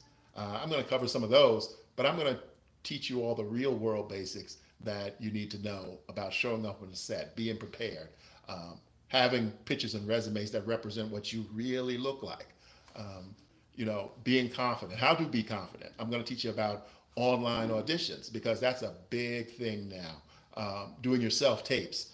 So you can be able to do them yourself. You won't have to actually go out and pay someone to do it. There's basic skills that you need to have so that people can hear you clearly. They can see you clearly. Like even right now, I'm doing this. I'm away from my home right now, but I didn't bring my soft light to hit my face a little. So I should be a little bit brighter. Those are the kind of things I'm going to teach you guys. Because when you're doing your self-tape, you want them to be able to hear you clearly and see you clearly. You don't want to have any impediment in them seeing who you are and seeing how you deliver your lines, because that's going to make them, as far as the casting directors go, send you off to the next person who wants to look at you, like the producer or the primary casting director or the director. So you want to look good, you want to present yourself, you want them to be able to hear you, and see the small emotions that you're making. Because if they can't see your eyes, or they can't hear you well, then that's what they're thinking about. They no longer are thinking about whether you're the right character or whether you're doing a good performance or not. They're wondering why I can't hear him, why I can't see him. They're fiddling with their phone trying to turn up the volume because they can't hear what you're saying. So I want to go over all those details with you and help you create the best content possible to push you forward. Because if this is something that you want, you need to know the basics. That's what I always say. And so what I'm going to do now is I'm going to shut off, and then later I'll give you an update to the content that I've created for my first class focusing on acting that I will be putting up sometime this week. All right, I'll see you soon.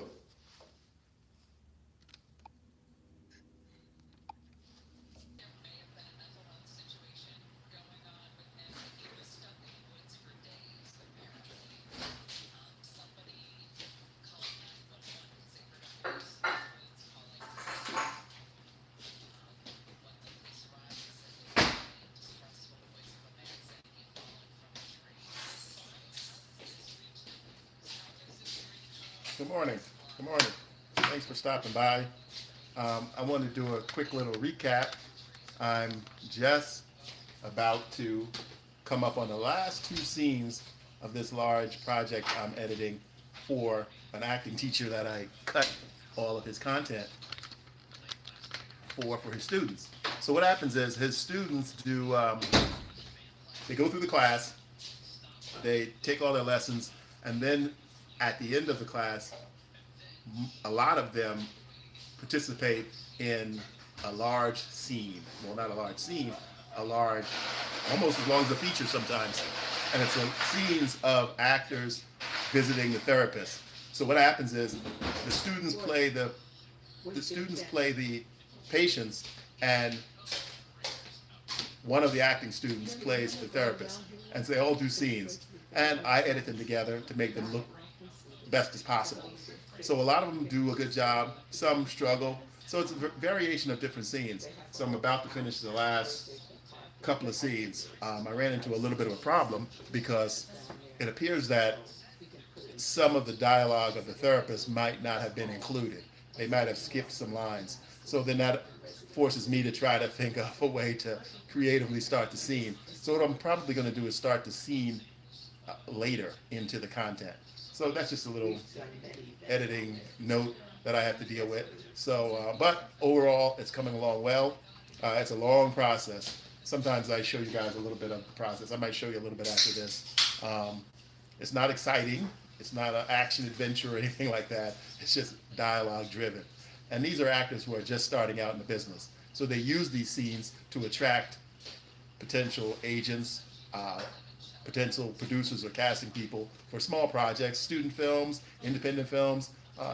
The school is based in New Jersey, and he does a good job. The teacher who runs the program, he does a great job working with the students, because I can see and hear the behind the scenes as he encourages them, and he knows some of them well, so he knows what they, what their weaknesses are, and tries to help them, prompt them up so they can give the best performance as possible. So I'll let you take a little bit of look at what I'm editing, just to give you an idea of what I'm talking about.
So that gives you a little bit of an idea of how it goes. And it's just that same process, scene after scene, looking at what the actor does, and how he delivers the lines. And if he fumbles, I have to cut that out. So that's the whole process. You just go scene by scene by scene by scene. I'll be back with you later and give you a little update.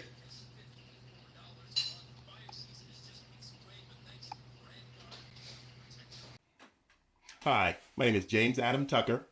For over 35 years, I've been an actor, director, and editor right here in Hollywood. Today's topic is something that's near and dear to my heart. I work with a lot of actors who aren't in their 20s. They aren't teens. They aren't child actors. They're actors over 40. And they all have that same question. Is it possible to start an acting career if I'm over 40? And the quick answer is yes. But there's a lot of things that you need to do that's different than if you had started when you were younger, in your 20s, in college, maybe even in high school.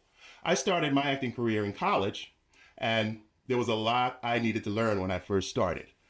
So what I love to do with older actors is share that experience that I've gained over the years on how to really enter this industry. Like I said, it's different starting at an older age. Sometimes I think, and I actually believe, that older actors bring more to roles than younger actors can because they have that life experience. I know a lot of actors who focus in on roles as lawyers, doctors, police officers, teachers. And the trick is, a lot of them really had those careers. I worked with an actress who had been a career-long teacher.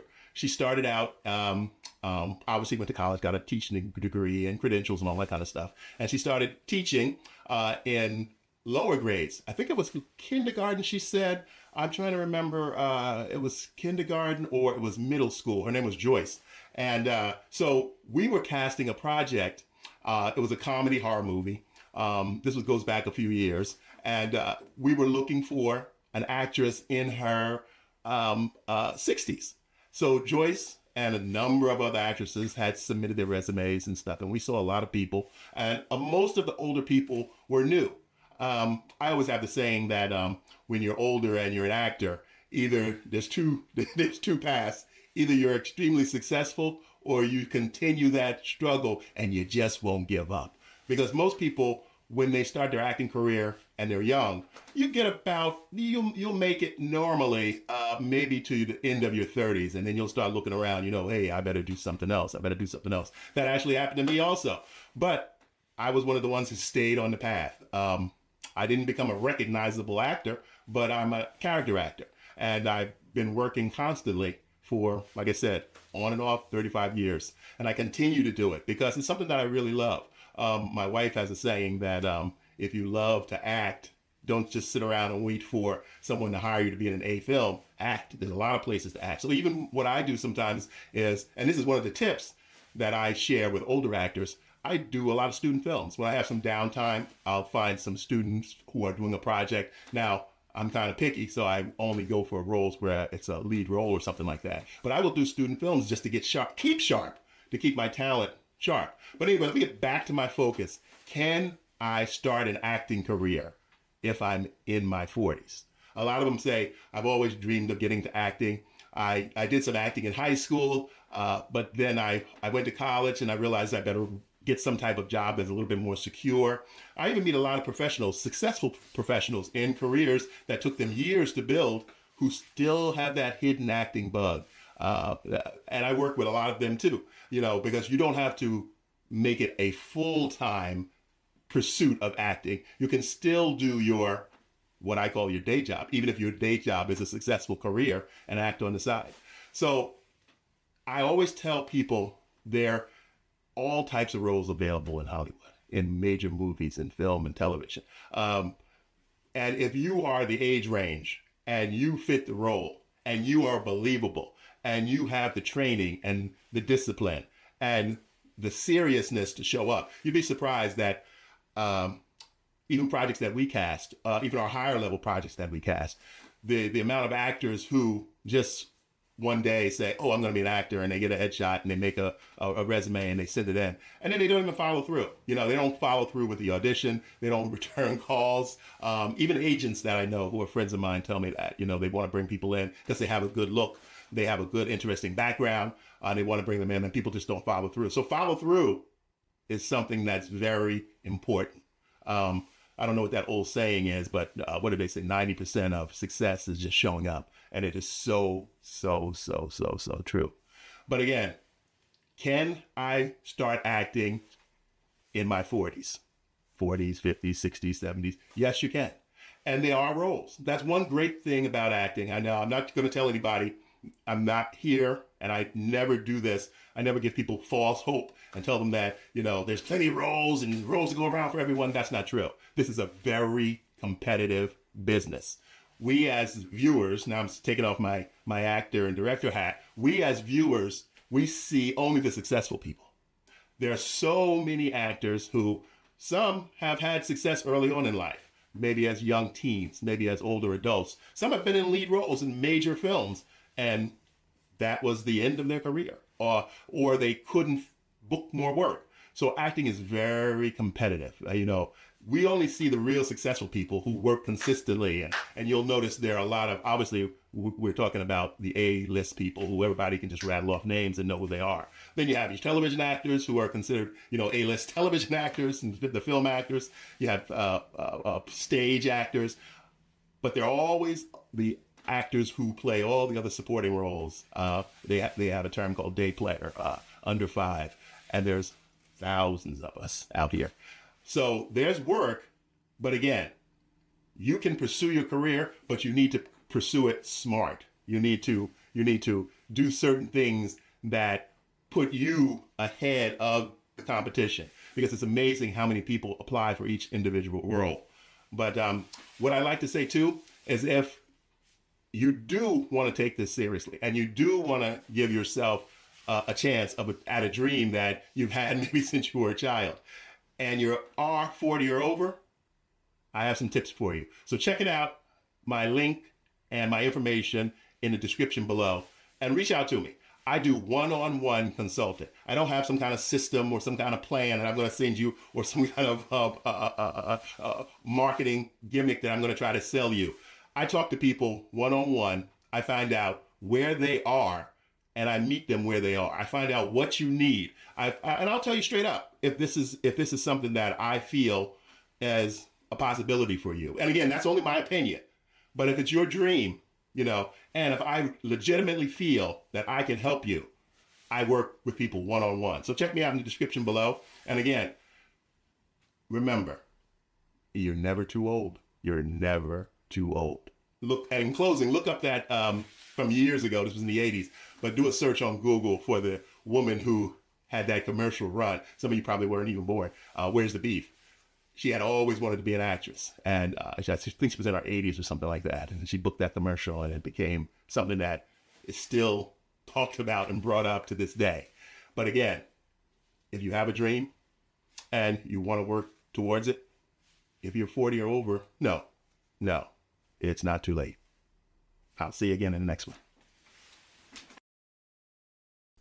Hi, it's James Adam Tucker again. One of my filmmaking friends, he's been watching my new videos I've been putting up on YouTube. So he gave me a call, and he made some very valuable suggestions to me.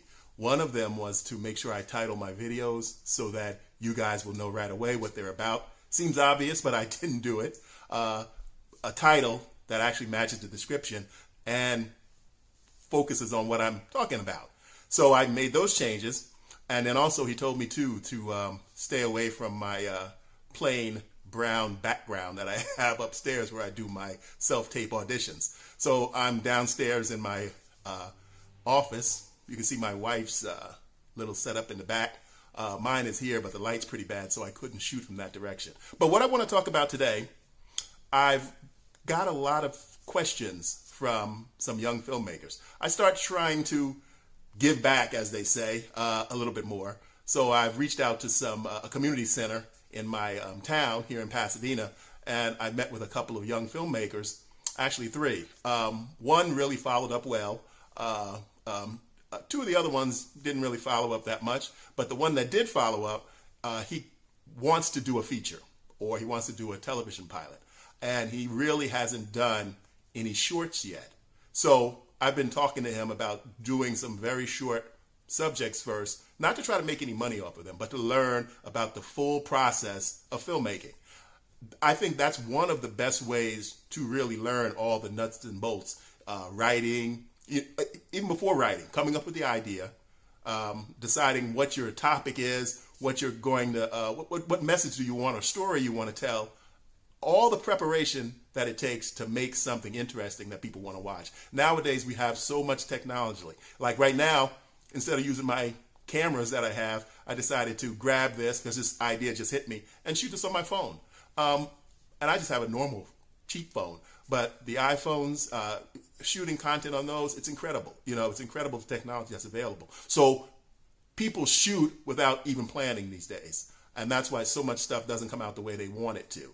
So I'm trying to pass on to him to learn all the preparation, all the steps necessary to make something good. You don't have to worry about trying to sell it when you're new and you're just starting out. You're doing this to hopefully it'll come out good and you'll have something that you can add to your resume or to show a sample of your work. But don't worry about that. You want to get in there and go through the whole nuts and bolts of casting, rehearsing your actors, writing your script, all the pre-production stuff. Like I always tell people, that stuff costs you nothing. Getting ready, getting prepared, and you need to find actors that are willing to rehearse with you. New actors. You're not going to get some veteran actor. The funniest thing, a little tangent I'm going to go off on. The funniest thing is I still look on at the online breakdowns. Again, I'm an actor, longtime director. James Adam Tucker. You can look me up on online, and you can go to my IMDb page. But I still look at what young people are doing. I look at the breakdowns, and sometimes if I see an interesting project that there's a lead role in, I might apply for it. But I tell actors to do that, to keep in shape, to keep practicing.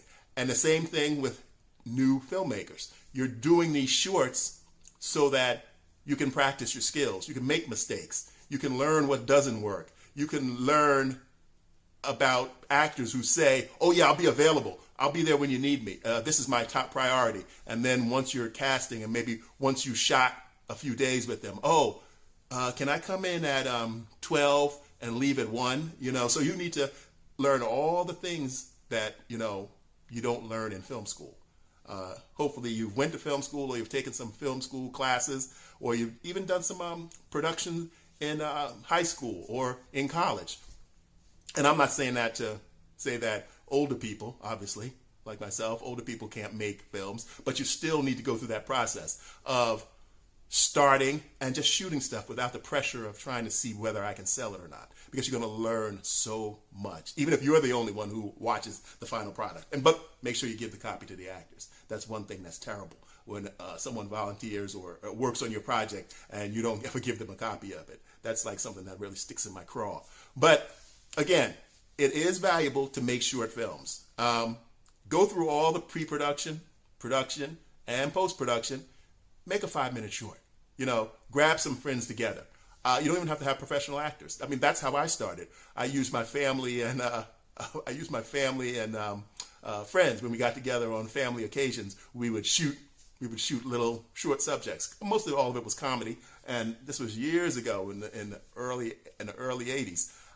We would shoot those family films. We actually have some of those online you can find. But again, you want to practice. And that's where making short films comes in to play. It's something that all aspiring filmmakers should do. I even recommend to actors to make short films. Even if you think that it won't come out good, you really can't show it as a sample of your work if you're trying to get acting work. And most of the time you can't. You want to show professional looking stuff if you're trying to represent yourself as an actor, because if a short film is not good or you can't hear it, or that's when it does matter. You don't want to use that to represent yourself professionally. But again, it's practice. And people in filmmaking and also in the acting business sometimes forget the importance of a short film. So yes, I would say in 2025, get out there and make some short films. Get some friends together. Get some actors together who need practice, who want to practice. And plan it out, shoot it. And you don't even have to get to the point where you're scripting it. You can improvise. It's especially if you're a filmmaker or a director, you tell, okay, you say this, you say that, you say this, and just have fun. And you're going to learn a lot. You're going to learn a lot and edit it together and see what works and what doesn't work. And that's how you become more skillful in making projects that you may wish to sell or you may wish to put online to represent yourself. So this is just going to be a short one again, and I'm going to hit you back again with the next one. Thank you. It's James Adam Tucker. Hi, I'm James Adam Tucker, and for the past 35 years, I've been a director, actor, and editor right here in Hollywood. So today's topic, what I want to focus on is budget-friendly storytelling, writing what you can shoot. I have my list up here so I can stay a little bit more focused. I have a tendency to go down separate trails as I'm talking and a thought jumps into my mind. So today I want to try to refer a little bit more to my list that I have up here so I can stay focused, stay on topic, and give you this information that this video is supposed to focus on. So also too, I want to thank everyone for subscribing and coming in, watching these videos and leaving comments. And I also want to thank people who have been sending me emails, which I really do appreciate. And I try to get to all of them right away. So continue to subscribe and let's get on to the topic. Budget-friendly storytelling, writing what you can shoot. So the first topic I want to talk about is to start with something that you have access to. Now that can be anything. I talked a little bit about this in my previous general video on no budget filmmaking, but I want to focus on the script today. So you want to look at what I would call production value, locations, props, maybe equipment. I had a friend of mine who had access to a farm and a lot of different locations there, a lot of production value equipment that we used in the production. So things like that, you may think about, okay, before you even get to the part of what is my independent micro budget, no budget script going to be about, think of the resources that you have readily available. And those are the resources that you want to use in your script and then start building your story around that. I was speaking with a woman yesterday who has some resources, cabin resources and farming area out here in California. And we were talking about the potential of working on a project together. So at first she didn't understand what I meant when I said a production value location, doing a one location film and thinking of the resources that you have available and then starting to focus in on what your story will be about. And then once she got it, she had so many ideas and so many resources, people resources, location resources, financial resources. And that's what I want you to focus on. What do you have that you can focus on and start that creative process of thinking, what will my script be about? You know, we're not coming from the point of view of a screenwriter who can start on any topic that may, come to his or her mind that they want to write about, because they don't have to worry about getting these astronomical budgets, getting the resources necessary to make it. We're talking about you writing a project that you are going to make yourself. You're going to greenlight it. You don't have to prove to anyone whether this script is worthy of being made into a film. It could be a feature, it could be a short. You are going to greenlight your own project, but you want to make sure that you write what you have access to. Number two, which I always tell people when I talk to them about doing something small in creating a film, short or feature, keep the cast small. You don't want to have 20 or 30 characters because you are also the producer and you're going to have to feed those people. You don't want to have an army of crew if you can get them to work for you. You don't want to have an army of cast, that you could bring in, because you need to feed those people. You're responsible for them, having a good time on your film shoot. Most of the time they're going to be volunteering and working for you for free. And the least you can do is give them some good meals and enough so that they all can eat. They don't have to bring their own food. So that's another thing to keep in mind. Keep your cast small. And another thing which is important and interesting to me about having a small cast is that the actors who are doing the project, most of the time they're doing it because they want the screen credit. They want to have scenes showing themselves in a real production so they can convince larger producers and directors and also agents that they can handle a real role, that they have the talent to go forward and make it in this business as an actor. So they're doing it to get samples of their work, because that's if I'm putting my actor hat on, from an actor's point of view, that's something when you're starting out that you really need, and it's hard to get. So if they're most of the time working on your independent project, they hope your project succeeds. It succeeds and becomes a well-known project or the next indie surprise. But from the beginning, what they're doing it for is for footage for their reel. Let's see, single or limited locations. We just talked about that a little bit at the top. Because what you have access to, it could be a location, it could be props, it could be equipment, or it could be a single, what I call a production value location. let's think of another one that I had. Oh, I think I mentioned this in some earlier videos, but I'll revisit it again. Years ago, I was doing a film. The film is called Cain and Abel, and the sound person that I had hired, I had a small crew, and I had a budget to pay them and feed them, so everything was going smoothly as an independent film. And I got stuck trying to find an interesting location for one of the key scenes of the main character, where him and his girlfriend met and they were discussing whatever this issue was that was worrying both of them.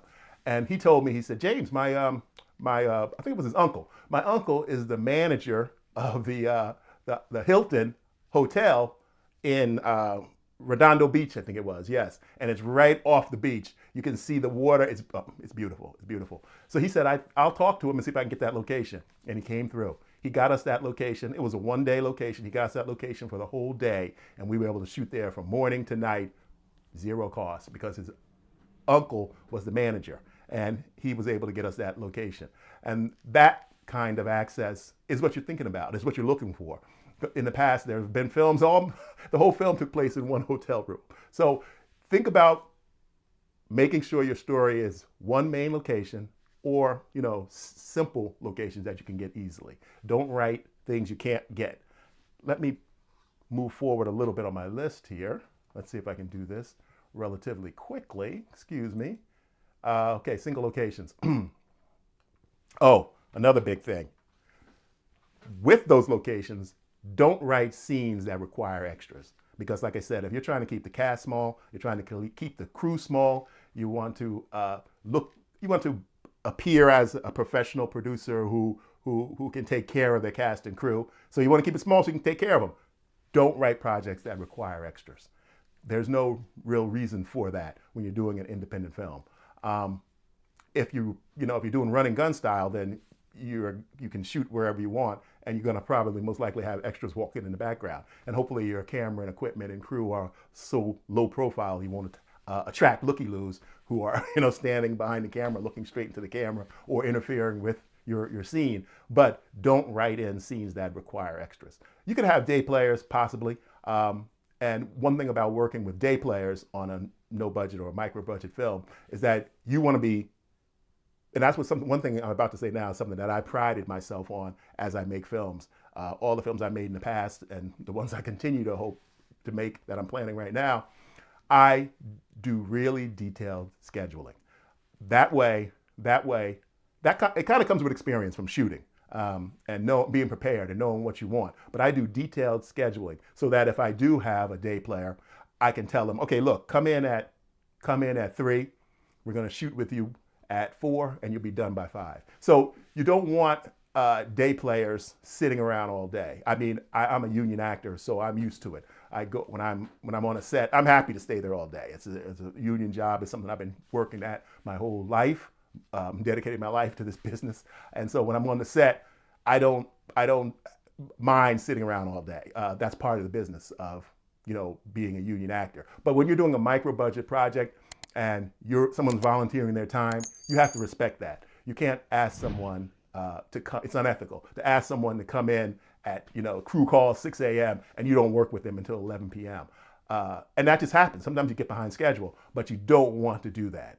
Don't have your day players coming in, at the beginning of the day, and you definitely won't need them until the evening or late afternoon. Try to respect people's time who are helping you out. And even the actors, sometimes the main actors, they should be aware, and you should make them aware before you shoot that it's going to be long days. We have a 10-day shoot for the whole feature. So I'm going to need a commitment from you to be here these 10 days from 6 a.m. to 11 p.m. Can you do that? And that's what I always tell producers who are working on independent projects. Talk with your actors. Make them aware of the commitment that you're asking them for. Don't try to surprise people with, oh, well, I didn't know you had to leave so early, because ultimately the surprise is going to backfire on you if you need someone and you haven't talked with them and they say, oh, well, I got to work. I can't stay here all day with you. You have to have those conversations up front. You have to have rehearsals. That's another thing that's not even on my list. But if you have a small crew, a small cast, you want to work with those actors in advance to getting on the set, because on the set you don't have time to make that the big call. Well, why this person or this man can't handle all this dialogue. He didn't put the time in on his own to memorize it. So that's why you have to have rehearsals way before your shoot date. You have to rehearse a small project like this. Say, for instance, let's just go with the number of 4. You have 4 characters. You want to rehearse it like a play.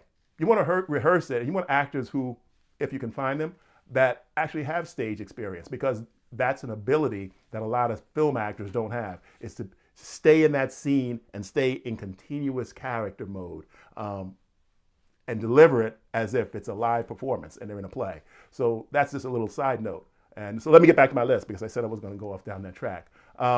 Number 5, focus on dialogue-driven drama. There's many good stories out there. And I'm sure if you're watching this, you've seen many good character-driven dramas. They may be big budget. And a lot of times you look at a big budget film who is a character-driven drama, and you'll say, wow, they could have made that for a lot less money, but it was still good. The characters were good, the acting was good, the story, beginning, middle, and end, some surprises in there, real human drama that people can be connected to, and they will connect to your independent film. You don't need tons and tons of money to do that. Again, I'll refer back to the stage. Some of you probably have seen what they call the black box theater, where it's minimal set. If it's a living room, there might be a couch and a coffee table. And then the rest of it, you are supposed to fill in with your imagination. So dialogue driven, keep it sharp. What's the list say? Keep it sharp, keep it meaningful, and let the words do the heavy lifting. You want the actors. The actors still have to bring the story alive, even though it's a lot of dialogue. They still have to be able to deliver it believably, and believe what they're saying. They have to appear to believe what they're saying. They have to be believable, because dialogue-driven stories are sometimes difficult for people. Some people shy away from them, where it's just a lot of talking. But that's one way that you can make your independent film and make it very cheap, but still good. Avoid excessive action or effects. Okay, when you're writing, you don't want to write things, again, back to the top. You don't want to write things that you can't do. It's a waste of your time. It's a waste of the actor's time.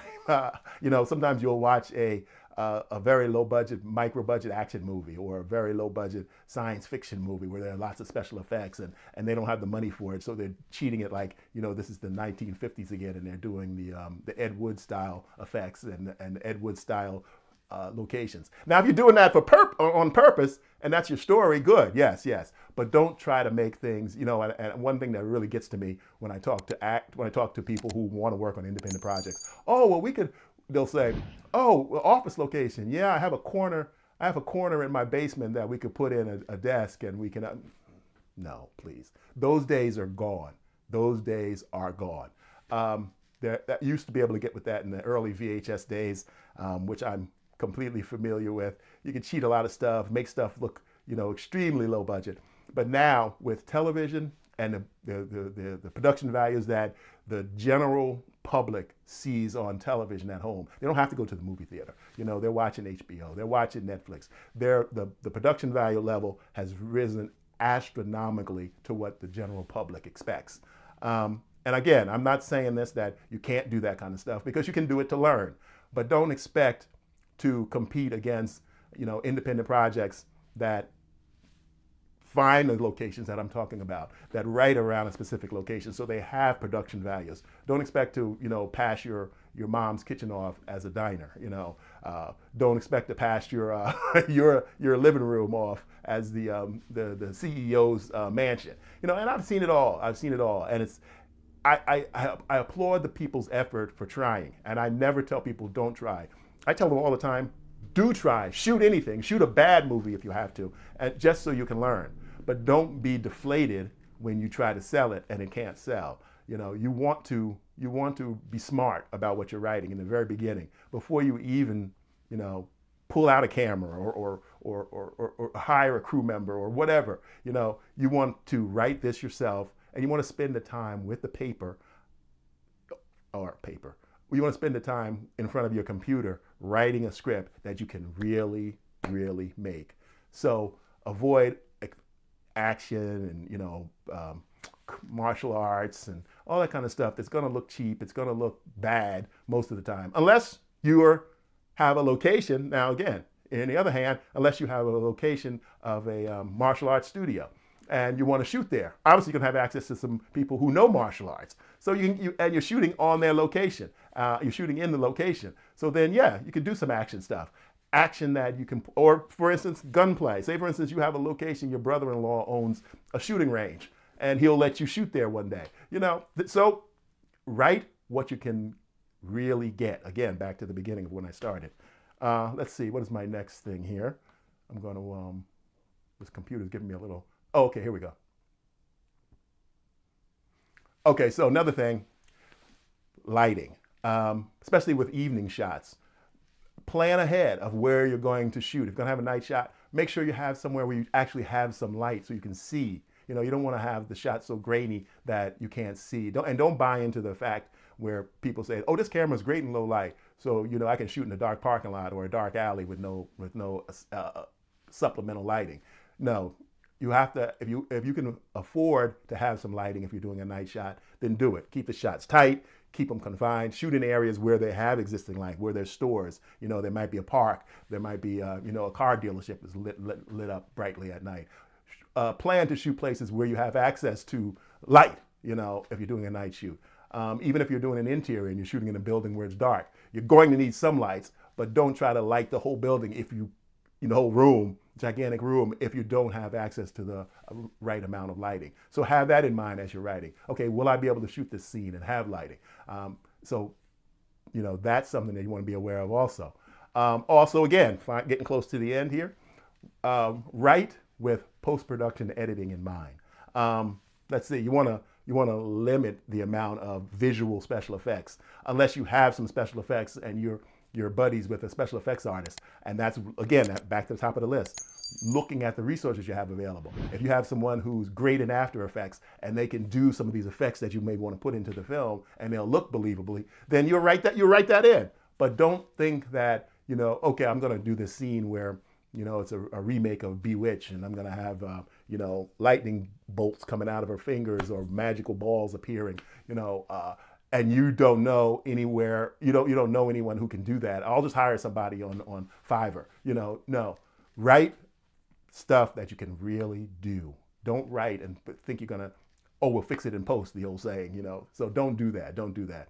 And finally, turn limitations into a creative style. A lot of you out here remember the Blair Witch Project, where it took place in the woods at night, and they had minimal lights and they would light their faces with flashlights.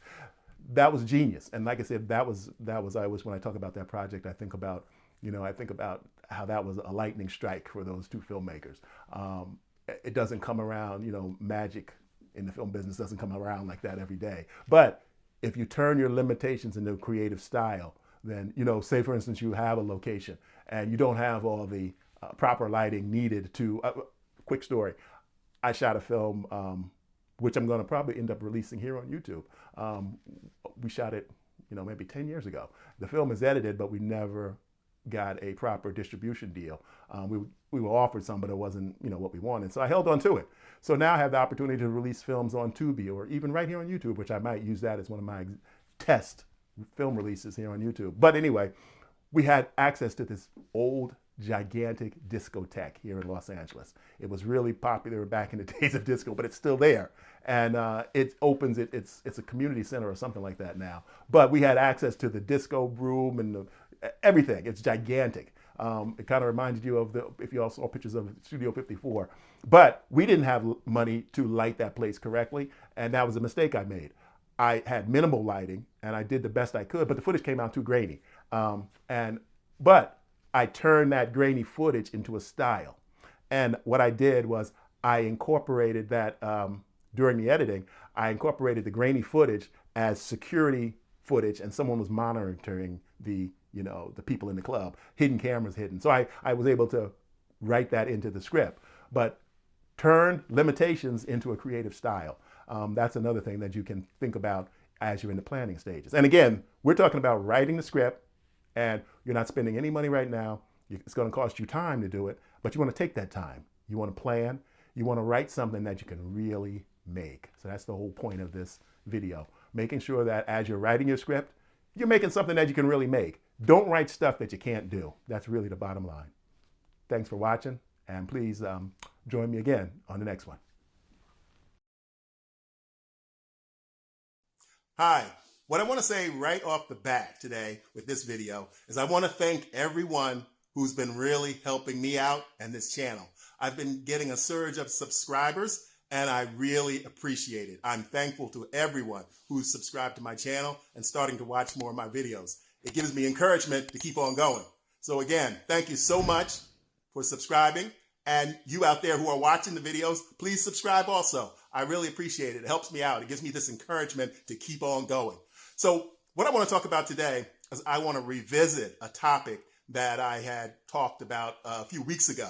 I've been getting some emails and some questions about going back into that area of what I call low budget, no budget, micro budget, whatever you want to call it. It's independent filmmaking on whatever level you can do. So what I want to talk about here, again, I made my list over here. These topics about independent films made with no budget, low budget. What I want to talk about first is how to write, and I'm going to focus on this today, how to write your script so that it can be made on a micro budget or no budget. It's kind of difficult when you're first starting out. If you haven't written a lot of scripts, you may have the idea that you can write anything you want, like a writer who is writing to sell a script. That's two different things. When you're writing to make a script, one of the first things that I tell people is to take an inventory of what you have available that will make your script or give your script, your film, some production value, what I call, low budget production value, something you can see on the screen. I always look for, and like I said, I'm in the middle of this process right now. Let me go off a little bit about what I'm working on. I'm working on some no budget scripts that could potentially be sold to Tubi and streamed on their site. There's a lot of new content appearing on there. They even have a special section where they started accepting more micro budget and no budget films. So that's something I want you to look into if you're interested in getting your film. And obviously you'd be interested if you're taking the time to make it, to have it seen by people. And Tubi is a great way to do that. Normally you go through a service, an aggregator, they call it, Film Hub. So that's two things you want to look at. Film Hub first, and then Film Hub actually is the very first thing you want to look at to find out what their requirements are, because that will lead you to make your film available to more online streaming services. But I don't want to get into that because there's a lot of guys talking about getting on Film Hub, getting on Tubi and that kind of thing that are much more knowledgeable than I am. I want to stick to what I know. So again, back to what I'm talking about, writing your script for a low budget. So first thing I tell people is, I'm going to repeat this again, take an inventory of the production value resources that you have available to you. For instance, my brother owns a deli, and that's something that I've written a script around. My other brother is what you call this is a position that they have in Virginia. He's an intensive, I gotta say it correctly, he's an intensive in-home counselor for troubled youth. Now, they don't have those type of positions in many states. I think Virginia is the only one that actually still does it, where you go into the home and you work with families with troubled kids. And most of the time, if there's a troubled kid, there's a troubled family. So, but he has a lot of resources in that world. So him and I have written a script years ago about his work and what he does working with troubled youth. So that's one script. And I have another script that I've written with my brother who owns the deli. So again, those are just examples. Take an inventory of what you have available that could turn into an interesting story and build your story around that. Years ago, I worked for a distributor out here in Los Angeles. For a long time, I did a number of what I used to call in the days of VHS and DVD, product films. And those were films that, B-movies that would show up in rental stores like Blockbuster, Hollywood Video. A lot of you young people out there probably don't even know what that is, but they would have the A movies up on the higher shelves, like there were, or like eye level, and then they would have the B movies down lower. So I made a lot of those for independent distributors. And what the distributor would do is he would sometimes contact me, and he would have resources. So I would use the resources that he had available to write a script around those resources, and make a B movie that's somewhat watchable. But again, on your own, you can find out what resources you have available, and you could create a film around those resources. Still with interesting characters, interesting story. I'm not saying, that's one thing too I want to say offhand too. I want to mention that just because you're making a low budget or no budget film doesn't mean you don't want to spend the time having interesting characters, with three-dimensional characters. You want to have, your story wants to have, obviously the beginning, middle, and end, the 3-act structure. So you want to write a good script, but you want to start with that thread of what I have available that will give my film production value. And the beauty of writing your own low-budget script, and that used to be one of the joys I had when I did Works for Hire as a writer-director, was that you're not worrying whether some gatekeeper is going to like your script and green light it, and you have to go through all these levels of producers and funding. And it was the joy of creating films for, just the creativity, the art of it. But you also knew in the back of your mind that this film would get distributed. It would be seen. And I think those days can make a comeback with the new streaming services that are available online. There's so much need for new original content online. It almost takes me back to the old days of VHS and DVD, where there was a big need, because distributors always need new content. They always need new product to sell. So that's the same thing nowadays. We're in that period of development with streaming, where they're always going to need more content. And you, as the independent filmmaker, you just need to find a way to make interesting, good content that can be distributed. So like I said, you want to find out what's required for whoever you decide to deliver your final product to before you make it. So that's why I mentioned Film Hub. You want to go through there and familiarize yourself with what the requirements are to get on a site like that. Because if you are on a site like that, then your product will be made available to all the distributors that come there looking for content. But again, you want to make sure you meet those requirements. You need to know what those requirements are in advance so that you can incorporate that into your planning of your no budget script. Next, I want to talk about using a few locations. You don't want to go crazy with the locations. You may have that one principal location, which I call the production value location. Say, for instance, it's a bar, it's a nightclub, it's a barber shop. An interesting one location film. There have been many of them, and they can be made again in this time and day and time because of the opportunity that the internet gives to independent filmmakers. But again, you want to make sure that you make the film correctly and you have the right you're shooting with the right production elements and quality and planning in mind even before the script stage. Next, I want to talk about using just a few characters. You don't want to get carried away having 15, 20 characters. You want to have 3 or 4 main characters. A story, I always tell people when I'm talking to new writers, a story can be made with 2 or 3 characters. If you think of something that happens in your life during a day, you may have a problem during the day, you may have something interesting happen, and it's probably involves only a few people. A good script can also be made which involves a small amount of interesting characters. So keep that in mind. You don't need a big giant cast of characters to tell a good story. You just need some interesting characters. You need the interesting situation, beginning, middle, and end. I'll say that again. So you can tell a well thought out and planned story. Spend your time on the script, because a lot of independent filmmakers, they are anxious to shoot and they don't spend their time writing a good thought out script. Get information from people you trust. Let them read the script. Get some feedback and incorporate the good elements of that feedback. So spend your time in pre-production. Pre-production, I always tell people, pre-production costs you nothing. So spend the time in doing that. That's where I'm in right now with some of these projects. And I've been in pre-production for longer than I think I should have been. But I'm taking my time because I want to make something that is good and can get into the streaming services, but I don't want to just rush and throw something together. Because if you look at the site I mentioned earlier, Tubi, there's a lot of content there. People are making money there. Some people aren't, but a lot of people are making money on Tubi. But you just have to have interesting content, and you have to have, again, those production quality elements on the screen. You don't want to just shoot something in somebody's apartment where people are sitting down talking. You want to make a real script and turn that script into a real looking film so that it seems interesting and it's character driven. Ultimately, you're not going to try to make some sci-fi epic or action adventure with explosions and things that you can't do. You want to focus on a character driven story. I think that was my next topic.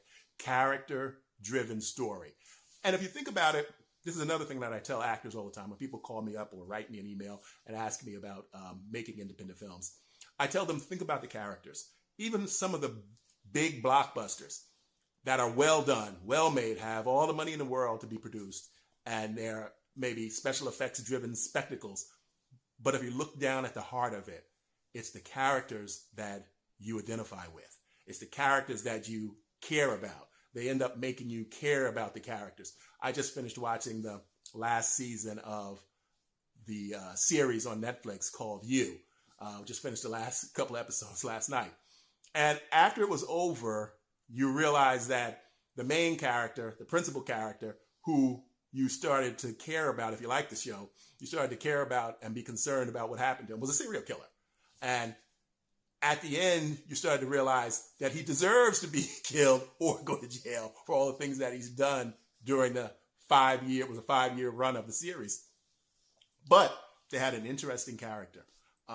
They never had a lot of characters in the show, but mostly it was interesting characters and they had backstories. Obviously, there was good writing. Obviously, there were good production value. But at the heart of it was the characters that you cared about. And you wanted to see what happened next.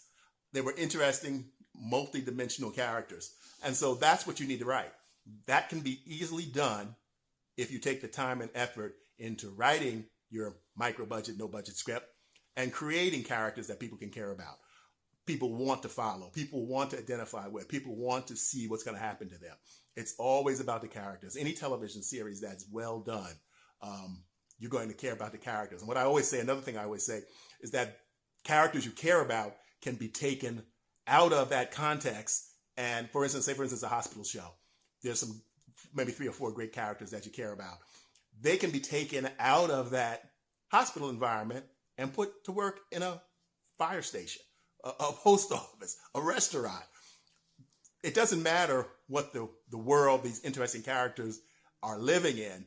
It's that these characters are interesting. They get your attention. They make you want to know more about them. They make you interested in seeing what their life is outside of the job, where they live, who their friends are, how they grew up. So again, make sure you're writing interesting characters, even if you're doing a micro budget or no budget project. Next is make it production friendly locations. You want to have locations that you can use, especially if you don't have money to pay for locations, that you can freely use, that you have access to. Don't write stuff that you don't have access to. I mean, over the years, I've gotten scripts where people want to literally send me scripts where there's a car chase on Hollywood Boulevard or there's a shootout in LAX airport. Don't be ridiculous. If you're doing a low budget project, think about locations and resources that you can really get. Make it viable, something that you will be able to produce. And I talked a little bit about release already on Tubi. But again, I just want to wrap up with what I talked about again. When you're writing for a low budget, no budget film, have that in mind. Take that inventory of your resources and let your imagination flow from there. Ask that question. What if this happened? What if that happened? So it's not impossible to write a good low budget or no budget script because it has been done many times. I've even written some that I think were really well done scripts. If, you want to make sure that it's something you can really produce, because again, when you're starting out and or if you're established and you want to do something that's freeing, that takes you back to that joy you had when you originally started filmmaking, or you thought about starting filmmaking. You can make a small, interesting production that happens in a park, that happens you'll see a lot in the woods in the cabin, but you maybe want to stay away from that because that's been overdone to death. But that can happen in one interesting location. There can really be a story. But it requires thought. It requires planning. And another thing I want to say before I wrap up, outlining. You can't go wrong if you outline your script. A lot of times I've worked with writers who I collaborate with, and one of the first questions I try to ease into is, how do they prepare? How do they start their writing? Are they willing to do what I call a sentence outline? You can look that up to find out more details about it. A sentence outline of Act 1, Act 2, and Act 3. The reason I love sentence outlines is because you can see where the script and the idea is going in 1 page or 2 pages at the most. Act 1, Act 2, and Act 3. One sentence to represent each scene in those 3 acts. And you can get a global view, or a skeleton, as I say, of where your story is going before you sit there and start writing dialogue. A lot of writers, independent filmmaker writers, want to jump right in and start writing. Oh, I've got this great idea and there's some great dialogue and blah, blah, blah, blah. They want to jump right into the dialogue or the action or whatever. You need to know where you're going. You need to be able to plan in twists and turns. You need to make each act interesting. You need to make each scene interesting, and it's moving the story forward with a purpose. So that 3-act structure, sentence outline, and writing for low budget screenplays or low budget production is something that is all part of the pre-production time. And again, in closing, I want to say that pre-production time costs you nothing. It just takes time, and it takes the work and the effort to put into it. So if you're seriously considering that, don't rush into production because you have this fancy new camera. You want to have a product that you can be proud of. And it all starts with the script.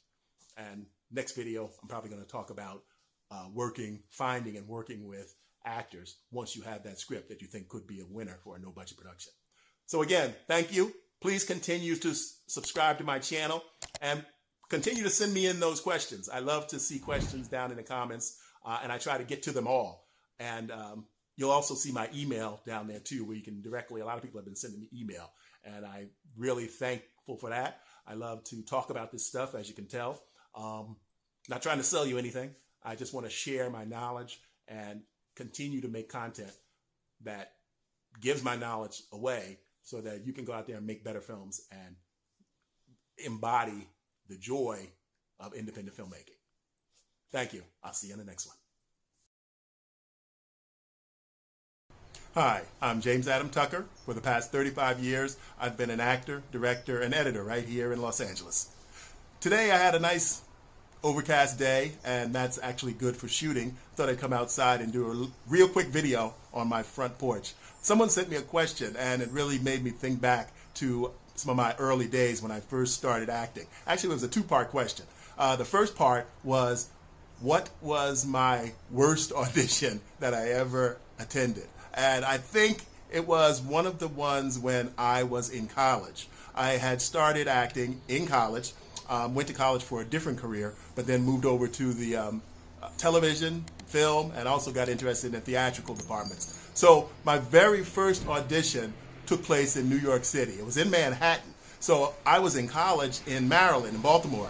So I had to take the train all the way up to New York City, got there on time, went through Grand Central Station, went to the audition, and sat in the hallway with a lot of guys, young guys that looked like me. I probably was somewhere in my early 20s. What am I talking about? Late 20s, early 20s. And I'm sitting in there, I'm looking at the lines, I'm trying to go over them. It was for a pretty good sized role in a non-union independent film. And I really wanted to get it. And I was very new in the business. And what I didn't do was I didn't prepare well enough. And that's one of the reasons I'm telling you this story about one of my worst auditions, because I was completely unprepared. I went in, I thought I had the dialogue, especially the first half, committed to memory. So I received my first line and I drew a blank. I couldn't think for the world of me what that very first line was. So luckily, in those days, you could hold your audition sides in your hand. And you can still do that out here in Los Angeles. We get a lot of, everything is mostly on tape, self-tape nowadays. So you rarely get to go in person, but when you do, they still allow you to hold the sides in your hand if you need them, so you can peek down at them. And I was in that first audition in New York City, and I started to look at the sides, and I could not look up. It was horrible. I was looking down at the paper like this. Like if I'm talking to you right now, I'm looking down at the paper like this, and I'm reading my lines. The person who was reading with me and videotaping me didn't say anything. I think they were just an assistant. And so the whole time I'm looking down like this, not looking up from the lines at all. And you can see by me looking at you right now how terrible that is. They would deliver their line, and I wouldn't even look up when they delivered their line because I had completely drawn a blank. And the only thing I could think of was to read. So all I did in that audition was just prove to them that I could read off a piece of paper. And it was horrible. Obviously I didn't hear anything back from them, but I had taken that long trip from Baltimore up to New York City just to stand in front of this casting assistant and read while he videotaped me and prove that I could read. So that was one of the worst first auditions I had.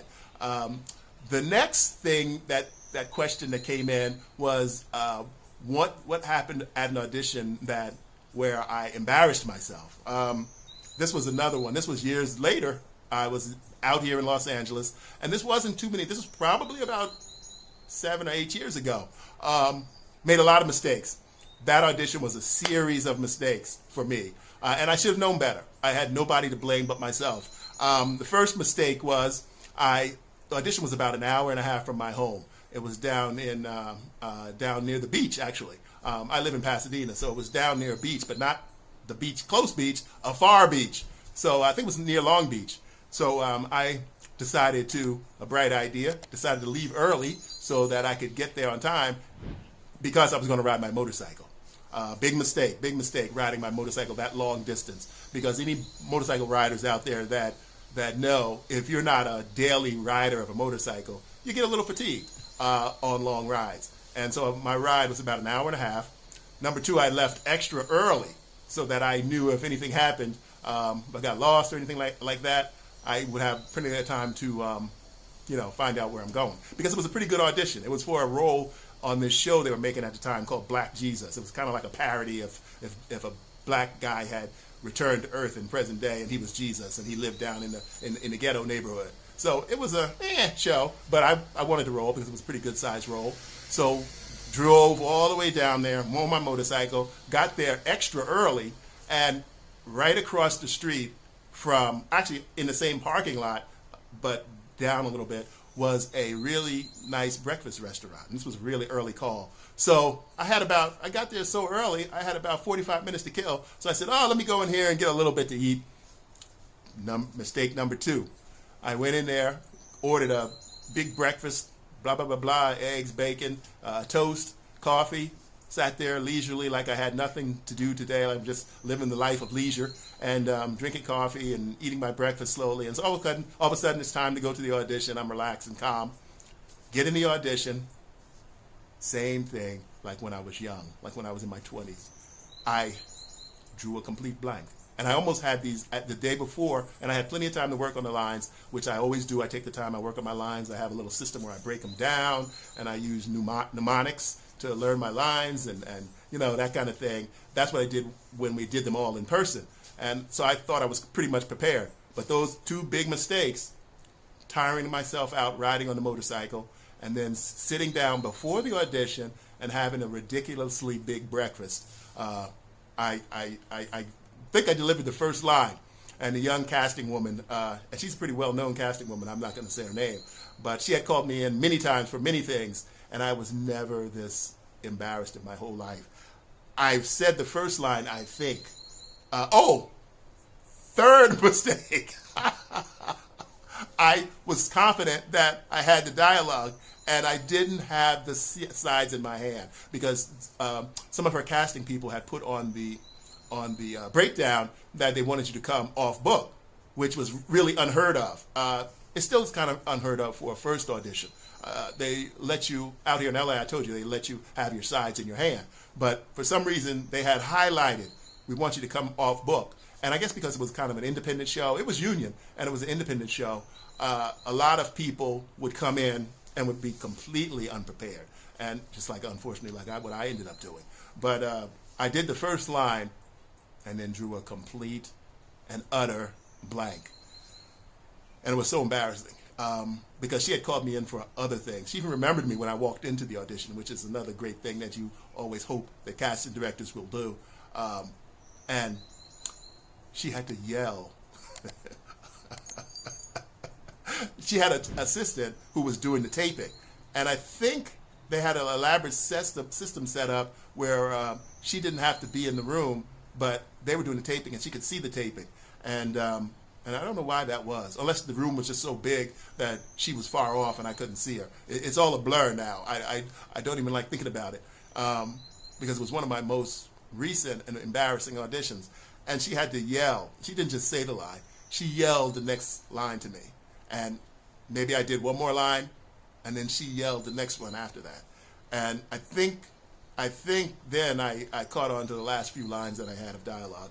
But it was so embarrassing. I couldn't even look at her. I just said thank you, and I walked right out of the room. So I'm telling you all this because as I do these stories and I give you this advice that I have, I don't want you to make the same mistakes that I've made. Prepare for every audition. There's this saying that goes, the more auditions you do, the closer you get to booking a job. And it is true. When you're new and when you're in the beginning of your career, you're going to do a lot of auditions. If you're lucky enough to make it to that stage in an acting career where you're offer only, which is a term that they use when actors don't have to audition anymore, they just get the casting person, if the casting person wants to push them up or the producers already know who they are, it's just offer only. They make an offer and offer you the part. And then your agents start negotiating. But as long as you're auditioning, be prepared. Make sure you come prepared. Do the work you need to do on your own, whatever your technique is, method, whatever your acting technique is, whatever your audition technique is, come prepared. Try to get off book as much as possible. I always say that if it's a lot of dialogue, you want to start strong and you want to finish strong. So if you are allowed to have the sides in your hand, you want to be able to start really well off book so you can grab their attention. And then if you need to peek down at your lines, you peek down, you look up. And then when you get near the end, you want to be able to deliver strong dialogue to your reader where you're not relying on the book. So yeah, that's my advice and answer to those questions. I've had embarrassing moments auditioning, and I still do. But the great thing about self-tape, which I was very resistant to, I was in Atlanta about 2 years ago. I lived in Atlanta for 2 years. I was trying my hand at their acting out there, and I did book some work. But they were Atlanta and Georgia. They're all self-tape. In Georgia, all the casting is self-tape. Now they might call you in if this is a big role and you're a lead in their feature film. I doubt if they're not going to meet you in person before they book you. So that's it. Make sure that you are prepared as much as possible. Take it seriously. Each audition, even if it's a part, and I get a lot of these, which is frustrating. I'm about to go work on one today, a part that I'm right for the part, but the production company wants to bring in every different ethnic race. They even have this new term. I don't even know what it's called. I just noticed it on the breakdown yesterday when I got the information from my agent. BTD something. But it stands for all different races, I guess, except for Caucasian. So they're casting a role, and it's a lead role in a series, one of the co-lead roles in a series, and they don't know what they want. It's frustrating. It's really frustrating. I'm not at the level in my career where I can just turn stuff down, especially when it comes through my agent. But boy, do I wish I could just turn stuff down like that, because I feel that if they can't make a decision on who they want, just a blanket decision, they know the age range, so I fit in that age range, and I fit the type of person that this role is for, the type of character. But They just want to keep it wide open, and they want to see every ethnic race that they can, which is really frustrating. But I'm going to take it seriously. I'm going to do this audition like they want to see me, even that I know they don't. They just want to see everybody. But that's how you need to attack this business, with the serious commitment that the audition is really the main job. Because if you book the job, then you're going to get on the set, and the director is going to give you some, guidance on how they want it, how they see the role, and you guys can collaborate. And that's when the fun begins. But the audition is the real work. And there are a lot of great books out there on audition techniques. There's one you can look up called The Best of You. That's the best one that I've found over the years. You can find it on Amazon, probably used for a really low cost. The Best of You. I forget the writer's name right now, but if you do a Google search for that, it'll come right up top. Acting book, The Best of You, audition techniques. Solid book, solid information. So yeah, those were my 3 stories of the worst auditions and being unprepared that I had over my career so far. So feel free to contact me. Oh, again, I was supposed to say this at the beginning. Please subscribe to my channel. Please share my channel with people you may know who may be interested in this type of content. I enjoy talking about this business, and I want to share what I know with you guys. I'm not making flashy videos, as you can see. I don't have any B-roll or flash cuts or any of that kind of stuff. It's just me talking as if I'm talking to you, and that's why I started this channel. So feel free to share it. Please subscribe and send me some more questions. I love when I get questions, when I know that people are watching and people are taking the time to write me a question and ask something about the entertainment business, either acting, filmmaking, or editing. I love to talk about this business. So I'll see you in the next one.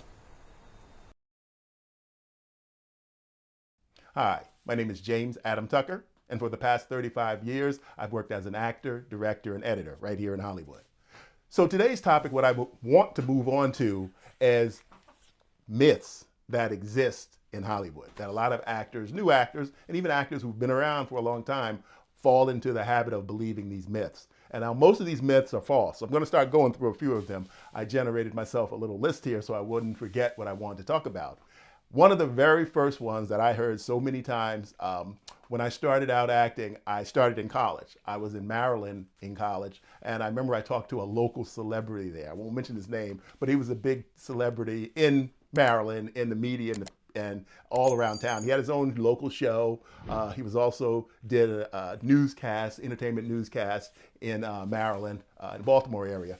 And once we became kind of friends, I did an internship at the station, so that's how I met him. And one of the first things he told me, once I told him I was moving to Los Angeles to pursue my dream of becoming an actor, first thing he said was, "Don't do it. You need to know somebody if you want to make it in show business." So, I never made it to the really big time, but I'm what I would call a pretty successful working actor on and off.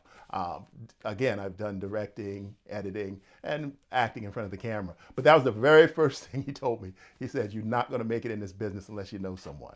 And there's countless stories. I mean, I've worked with many actors who went on to become big successes who didn't know anyone. I was the one that gave them their big break. So, I know that that's false. Connections do help. I'm not going to say they don't. And if you have them, use them. I never fault anyone for using any kind of connections that they may have to help them follow their dream or follow the career path that they choose in. It doesn't have to be in the entertainment business. It could be, you follow your father into whatever his business was. He's a carpenter, he's a successful contractor. Whatever connections you have, that's been used as long as the world has been here and people have been working. Tradesmen would teach their children the trade they knew.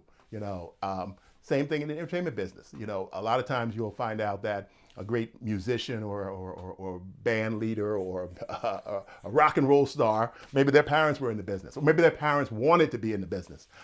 That's where a lot of stage mothers, moms, and dads come from, where they want to be in the business and their kids are taught that same drive, and they are there to help their kids. So there's nothing wrong with knowing people and pursuing your dream, but it's not a necessity. It's not a reason to avoid going for the career you want. And if it's entertainment, if it's acting, if it's directing, if it's writing, follow those dreams And don't worry if you don't have those standard connections that you hear about. Because so many people have made it without those connections. They've been the trailblazers. And then maybe they bring other people in their family in. There's so many stories of that that I know of that makes it known that you can't make it in this business unless you know someone is false. Another one that was prevalent years ago, not so much now, but everyone lies about their age. I mean, people still do that. It's a funny thing. This is a quick side story. One thing that I have lied about a lot, my height. I'm really tall, and sometimes that has actually blocked me out of jobs. But sometimes I fudge my height, not to be taller, obviously, to be shorter. But the lie is everyone lies about their age. So that's another one that's really not true. A lot of people, as you start aging, that's a benefit for them as far as the roles they can go for, So everyone lies about their age. That's not true either. Big budget projects guarantee success. Now we all know that that's not true.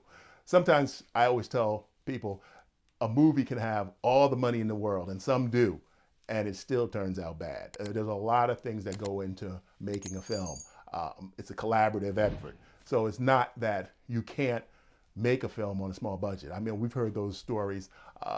In the 90s, it was a really big thing. A lot of independent filmmakers making projects and becoming great successes off of those low budget projects they made. I think that's what drew me into the directing world. Whenever I was acting, and acting would slow down for a while, as it does in everybody's career, I would go to my next love, which was writing and directing.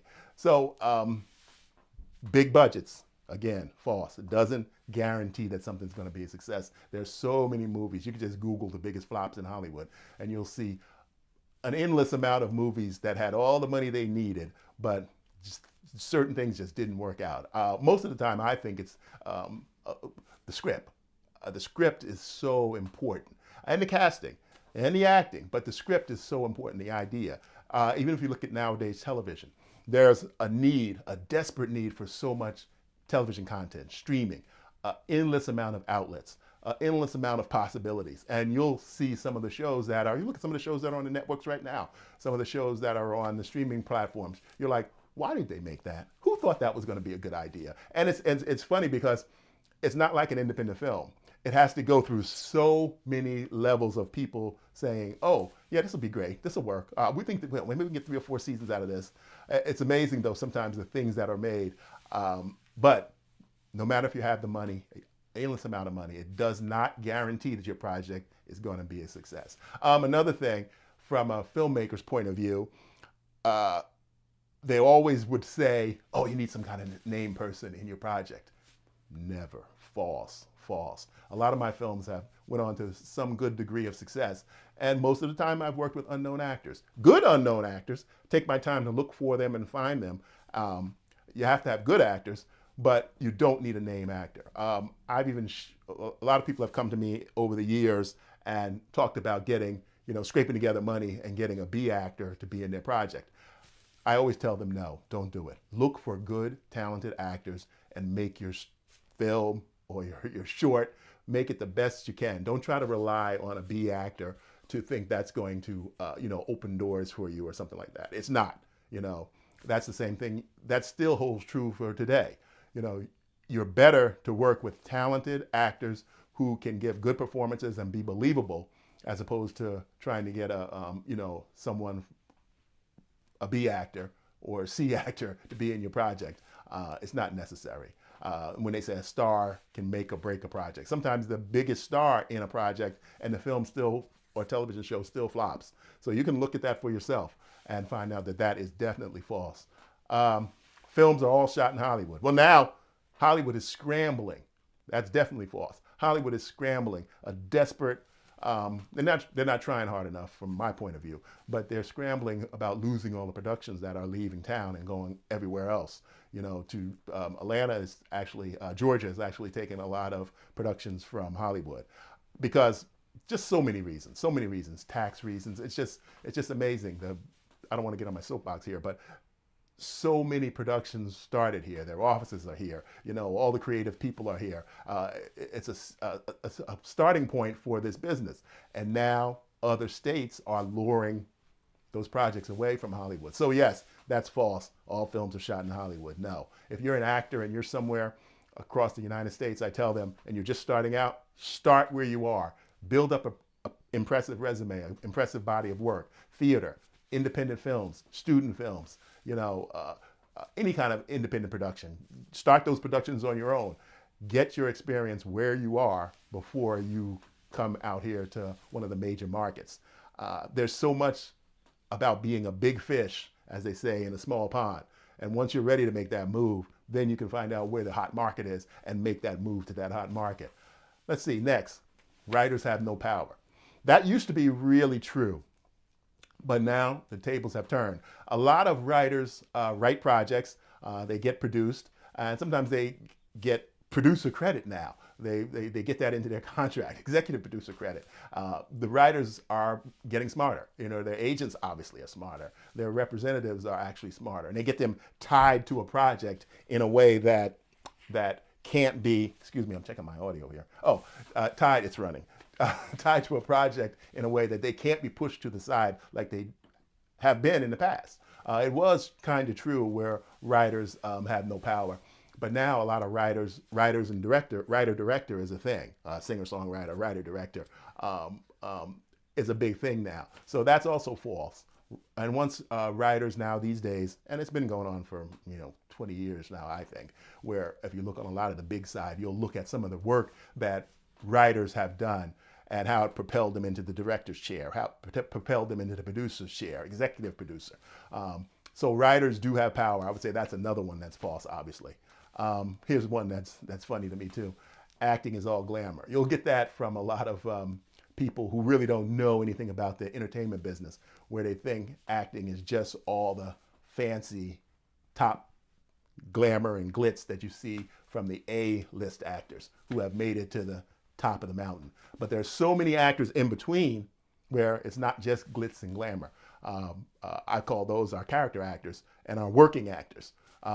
If you go to the SAG or do a little Google search about Screen Actors Guild, and you'll see how many actors there are, and you'll see how many actually work regularly and that receive all that glitz and glamour that everyone thinks all actors receive. When I first started out, and I would tell people I was an actor, and I had even done a few feature films, a few television appearances, and I actually had some legitimate union credit. And the first thing they'll say is, if they don't know who you are by just looking at you, they didn't think you were a real actor. But that's I think those times still exist outside of the big major markets.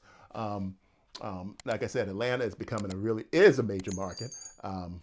Obviously here in Los Angeles still is, New York. There are a number of places in the United States, and there are foreign markets, film and acting markets that are considered big where people go if they want to try to break in. But when people tell you that it's just all glitz and glamour, they really don't know anything about the business. Let me move my list up a little bit here so I can see what I'm looking at. Give me a second. Sorry about that. Here we go. Let's see. Okay. We're coming to the end of this. Screen tests always ruin films. No, not true at all. Even on my small production level, a lot of times for my major talent, I would do a screen test. I wouldn't formally call it that. I might do a pre-production day, which I have done a lot of times. And it would be earlier than our shoot date so that I would still have the opportunity to, if you needed to recast, if something wasn't working out, if the actor wasn't prepared, if the actor wasn't believable. But screen tests are a big thing in the industry. And no, it does not ruin a film. I had years ago when I was younger, I had a screen test for a soap opera. What was it called? Generations. And that was my very first screen test with Debbie Morgan. And it was a new soap opera. And it did eventually get made. I didn't get the role, unfortunately. But I was brought through a lot of steps to get that role, more than a normal. I did my normal initial audition. Then I did a callback. And then the producer of the show really liked me, and he thought I'd be a good fit for the role. So he brought me into his office 2 times, which was unheard of, to run lines with me, actually.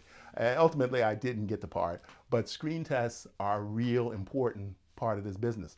And if you're asked to do it, it's an honor because they really do like you. They really want to take that chance to look at you deeper and see if you will fit the role, the vision for the project they're working on. So yes, that's false. Also, Hollywood is full of divas and jerks. There are a lot of them, and there are a lot in any business. Police department, fire department, your local DMV office. There are people who aren't friendly, jerks, divas, whatever you want to call them, in every business, not just Hollywood. Every business. You think back to your days in high school, who the cool kids or the cool girls, or they hung out together. They were they were the popular ones. That's going to be everywhere you go. It's not just Hollywood. It's going to be everywhere. And then you meet a lot of nice people. One of my funny stories is that actors that I really like, when I meet them in person or I work with them on a set, I'm so happy when they're nice, when they're normal people. They don't have to be overly nice. When they're just normal people, it feels so good because I've run into some over the years, unfortunately, some that I really liked, and for some reason they just weren't nice people. I guess, that anything, just like I said, it's everywhere. It's everywhere. You got good people, bad people, people with attitudes, people that don't want to be friendly, not just in the acting and entertainment business, but in all kinds of businesses. Even when I work in regular jobs, a civilian normal job, I call it, you go in there and you have some people who are good, people who are bad, people who give you attitude because they're a supervisor, they're above you, and they think that they want to make sure that that they're the supervisor, and they're on a power trip. That happens in a regular business world where you wouldn't even expect it. I always say they want to relive high school so they can be the popular person now, since they are the employer or the upper management. And the final thing, people always say, winning an Oscar guarantees your lifelong career. No, no, no. You can do a Google search about that and find out tons of lists of people who actually have won all different types of Oscars, Emmys, all kinds of awards, and they couldn't get work after that. It wasn't because of that. It's just, you're expected to repeat that same success or be offered the role that will potentially lead to that same success, and it doesn't always happen. Sometimes even in just a general acting world where you're cast in a part and it may be a great part, you may be right up there playing with an A-list actor, and you think, oh yeah, my career is set now. I'm gonna shoot where I want to be. I'm gonna get to that role level of casting where I will enjoy getting a call and saying, oh, they want you to play this role, they want you to play that role. No, it doesn't happen like that in this business. You could have a lead role next to Al Pacino, and then maybe, after that role is done, you can't find work.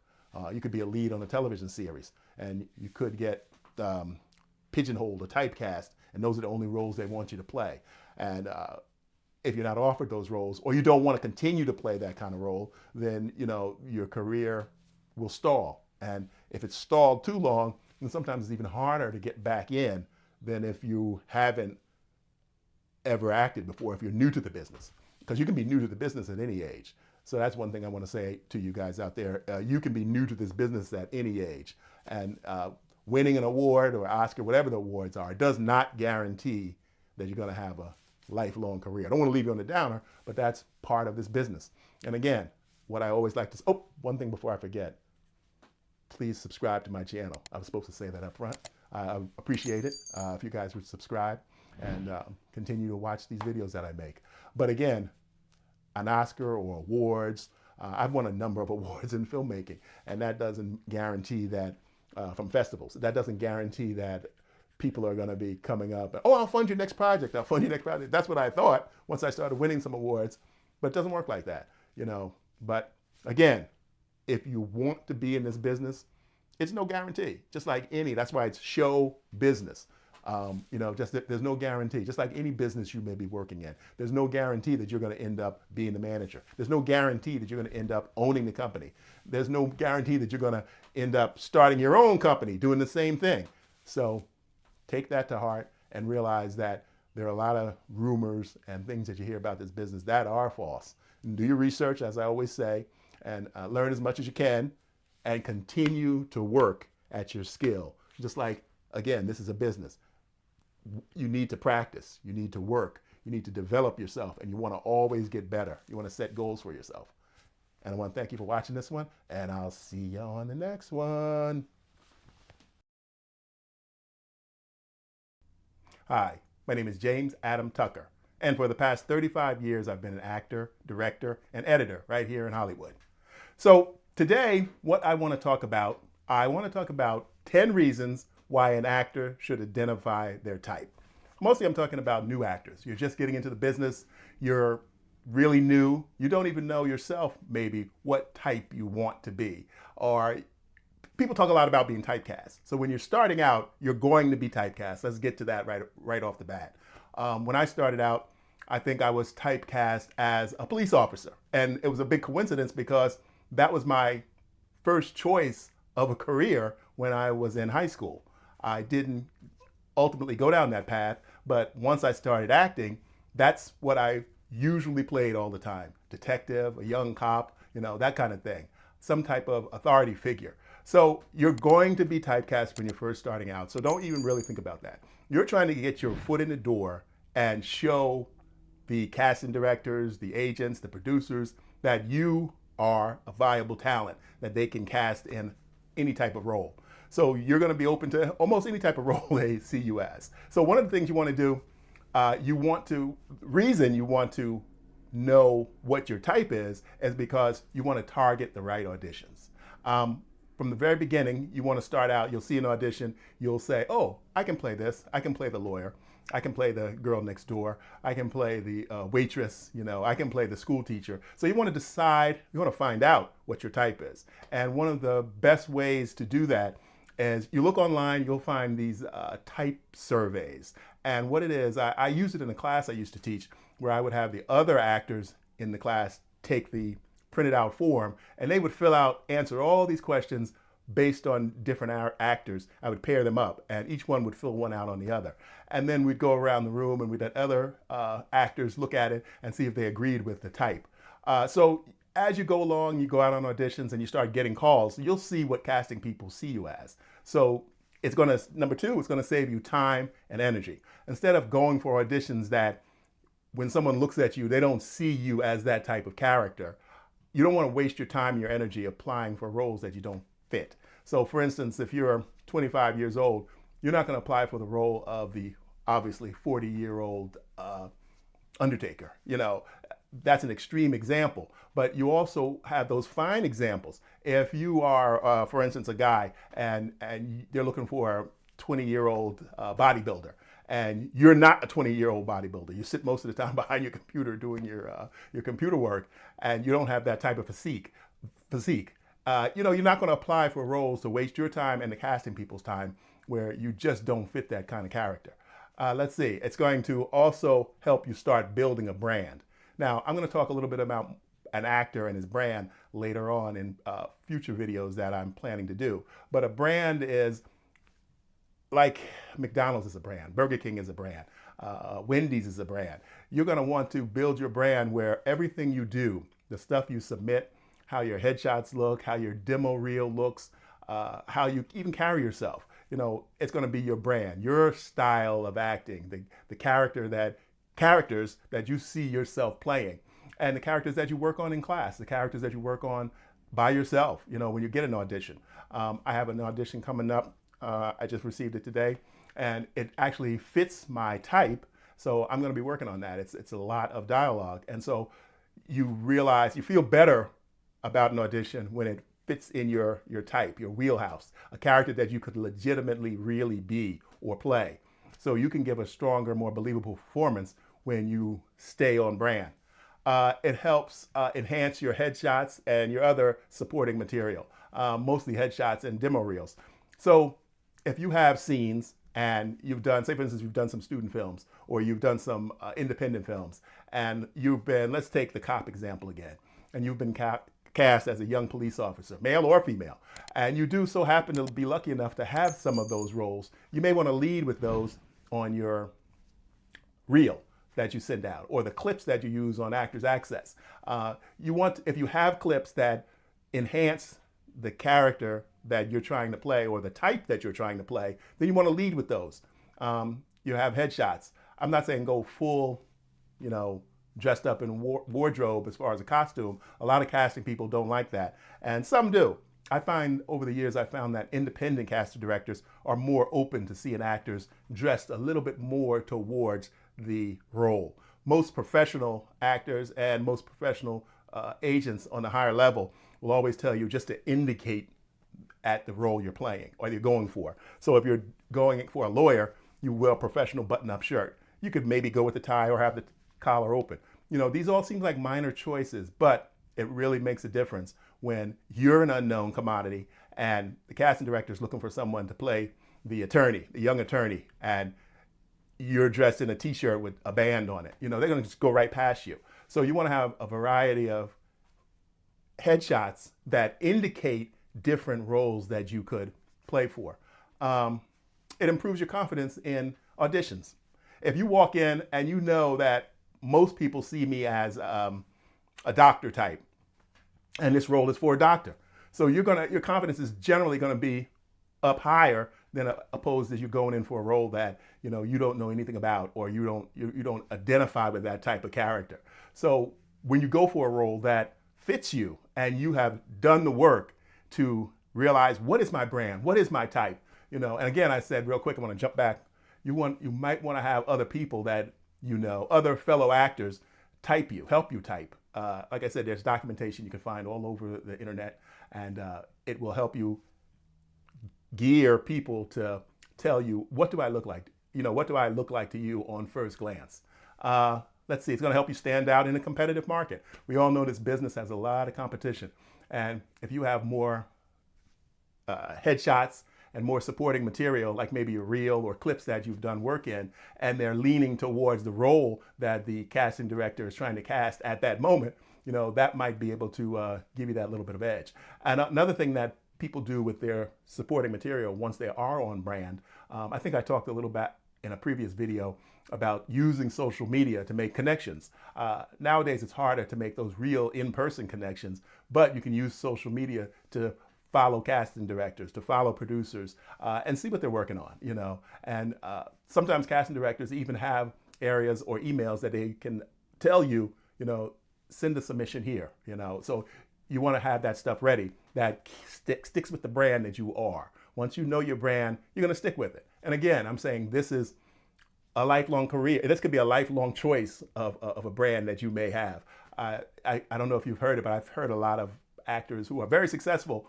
They talk about being typecast, and they want to change their brand, and that's something that you can do if you're lucky enough and talented enough to make it into that list of actors who are called for different roles. You'll notice there are a lot of character actors who are always called in for the same type of role. Maybe it's a bad guy, maybe it's a crooked lawyer or a crooked attorney, and there are even some A-list actors that are always called in for the same type of role. Sometimes people talk about actors who are, A-listers, big-time actors, and they say they always play the same character in every movie. That's because that's what they're good at, and that's what we as the audience expects them to do. We want to see them in those roles. And sometimes you'll notice actors who try to break out of type and do a different type of role or different type of character. They're just not believable. I mean, not to say that they're not talented enough, but there are very few actors like a Gary Oldman who can get lost in a character. Sometimes I'll watch him in a film and I won't know till the end of the film that was him. He might not be the lead character because he's so able to adapt to a role. You don't even notice him. He can be different depending upon what the role is. And that's talent. That's real talent to be able to do that. Not saying that the other actors who play the same character all the time, they're talented also, but they know their brand and they stick to their brand. Just for instance, like I said, McDonald's is a brand. You don't want to go to McDonald's and ask for a Big Mac and then you get something that tastes like a fillet of fish because this restaurant does it different. If you know what you're expecting, that's what you want as far as the brand goes. And as far as actors knowing their brand, you stick to it. It gives you that confidence to, again, like I said, to stand out in a competitive market. It also guides your career decisions. Let's see. So you may be saying, okay, let's take the lawyer again for an example. I get cast in all these lawyer parts. Why do I get cast in all these lawyer parts? And those are the auditions I get called out for. And so you may want to look at that and say, okay, look, let me lean into that. Let me lean into what people see me as. They're going to cast me as a lawyer. I'm going to be the best lawyer, and that will give you, again, that confidence that can be used in an audition because you accept your brand. You're not fighting against it. You're not fighting against your type because you want to play the biker bad guy, or a woman who, looks more like the young mom, and she wants to play the rock star, and if that type doesn't come across when people look at you, they're going to have a hard time believing that you are that character. So again, the casting directors, the agents and the managers, especially when you're starting out as an actor, soon as you walk into their room or as soon as they look at your tape, they look at your self-tape, they want to see that character that they're trying to cast. And so when you get an audition, you want to lean into that. If that's your type, you want to definitely lean in that because that gives you that little bit of advantage that some of the other actors they called in might not have. So find out what your type is. Also, here's another thing that's just going to align with industry expectations. That's the same thing about leaning into your type. Find out what your type is and lean into your type. You want to get those doors to open for you. You want casting people to know that if I send this actor or actress in, they're going to do a believable performance. Nowadays, it's mostly all self-tapes. I'm starting to get, like I said, I'm here in Hollywood again, and I'm starting to get some in-office callbacks, which it's a pleasure to go on those. I mean, at the beginning of my career, that's all we had. We didn't have, obviously, remote taping and this kind of stuff that we have nowadays. But getting the in-person callback is your goal these days. If you're in a major hub, you can get that in-person callback. And the great thing about an in-person callback is that, like I said, you're leaning into your type. You've accepted it, and you're giving that performance. You're being the best of you for this performance, representing that character. You may get a redirect, and that's the beauty of being in the office. They can say, "Oh, we like what you're doing, but can you do it this way, or can you try this way, or can you slow it down?" So those in-person little tips and hints that you may get from a casting director, or even sometimes if you're working on an independent film, or even I've went in on major films and the director was there and they may give you some direction. And sometimes they may be doing that. Here's a little behind the scenes tip. They may be giving you that direction just to see if you can do it. Because the worst thing, and this is me putting on my director's hat, the worst thing is having an actor who's going to argue with you on the set. I've been in that situation. I think I talked a little bit about it in some of my earlier videos, but that's something I always go back to when I do these videos. I love to tell the stories about being on the set so actors can see what really happens, why decisions are made, why choices are made. But again, in the casting element, if they ask you to change something, you don't have to throw away everything that you've done. You want to take what they gave you and layer that on top. So again, knowing your brand is very important. Knowing what people see you as when you're starting out is very important. So find out how you can talk to other actors, talk to family and friends, and see how people see you and lean into that brand. And that will also help you maybe get some of those doors open.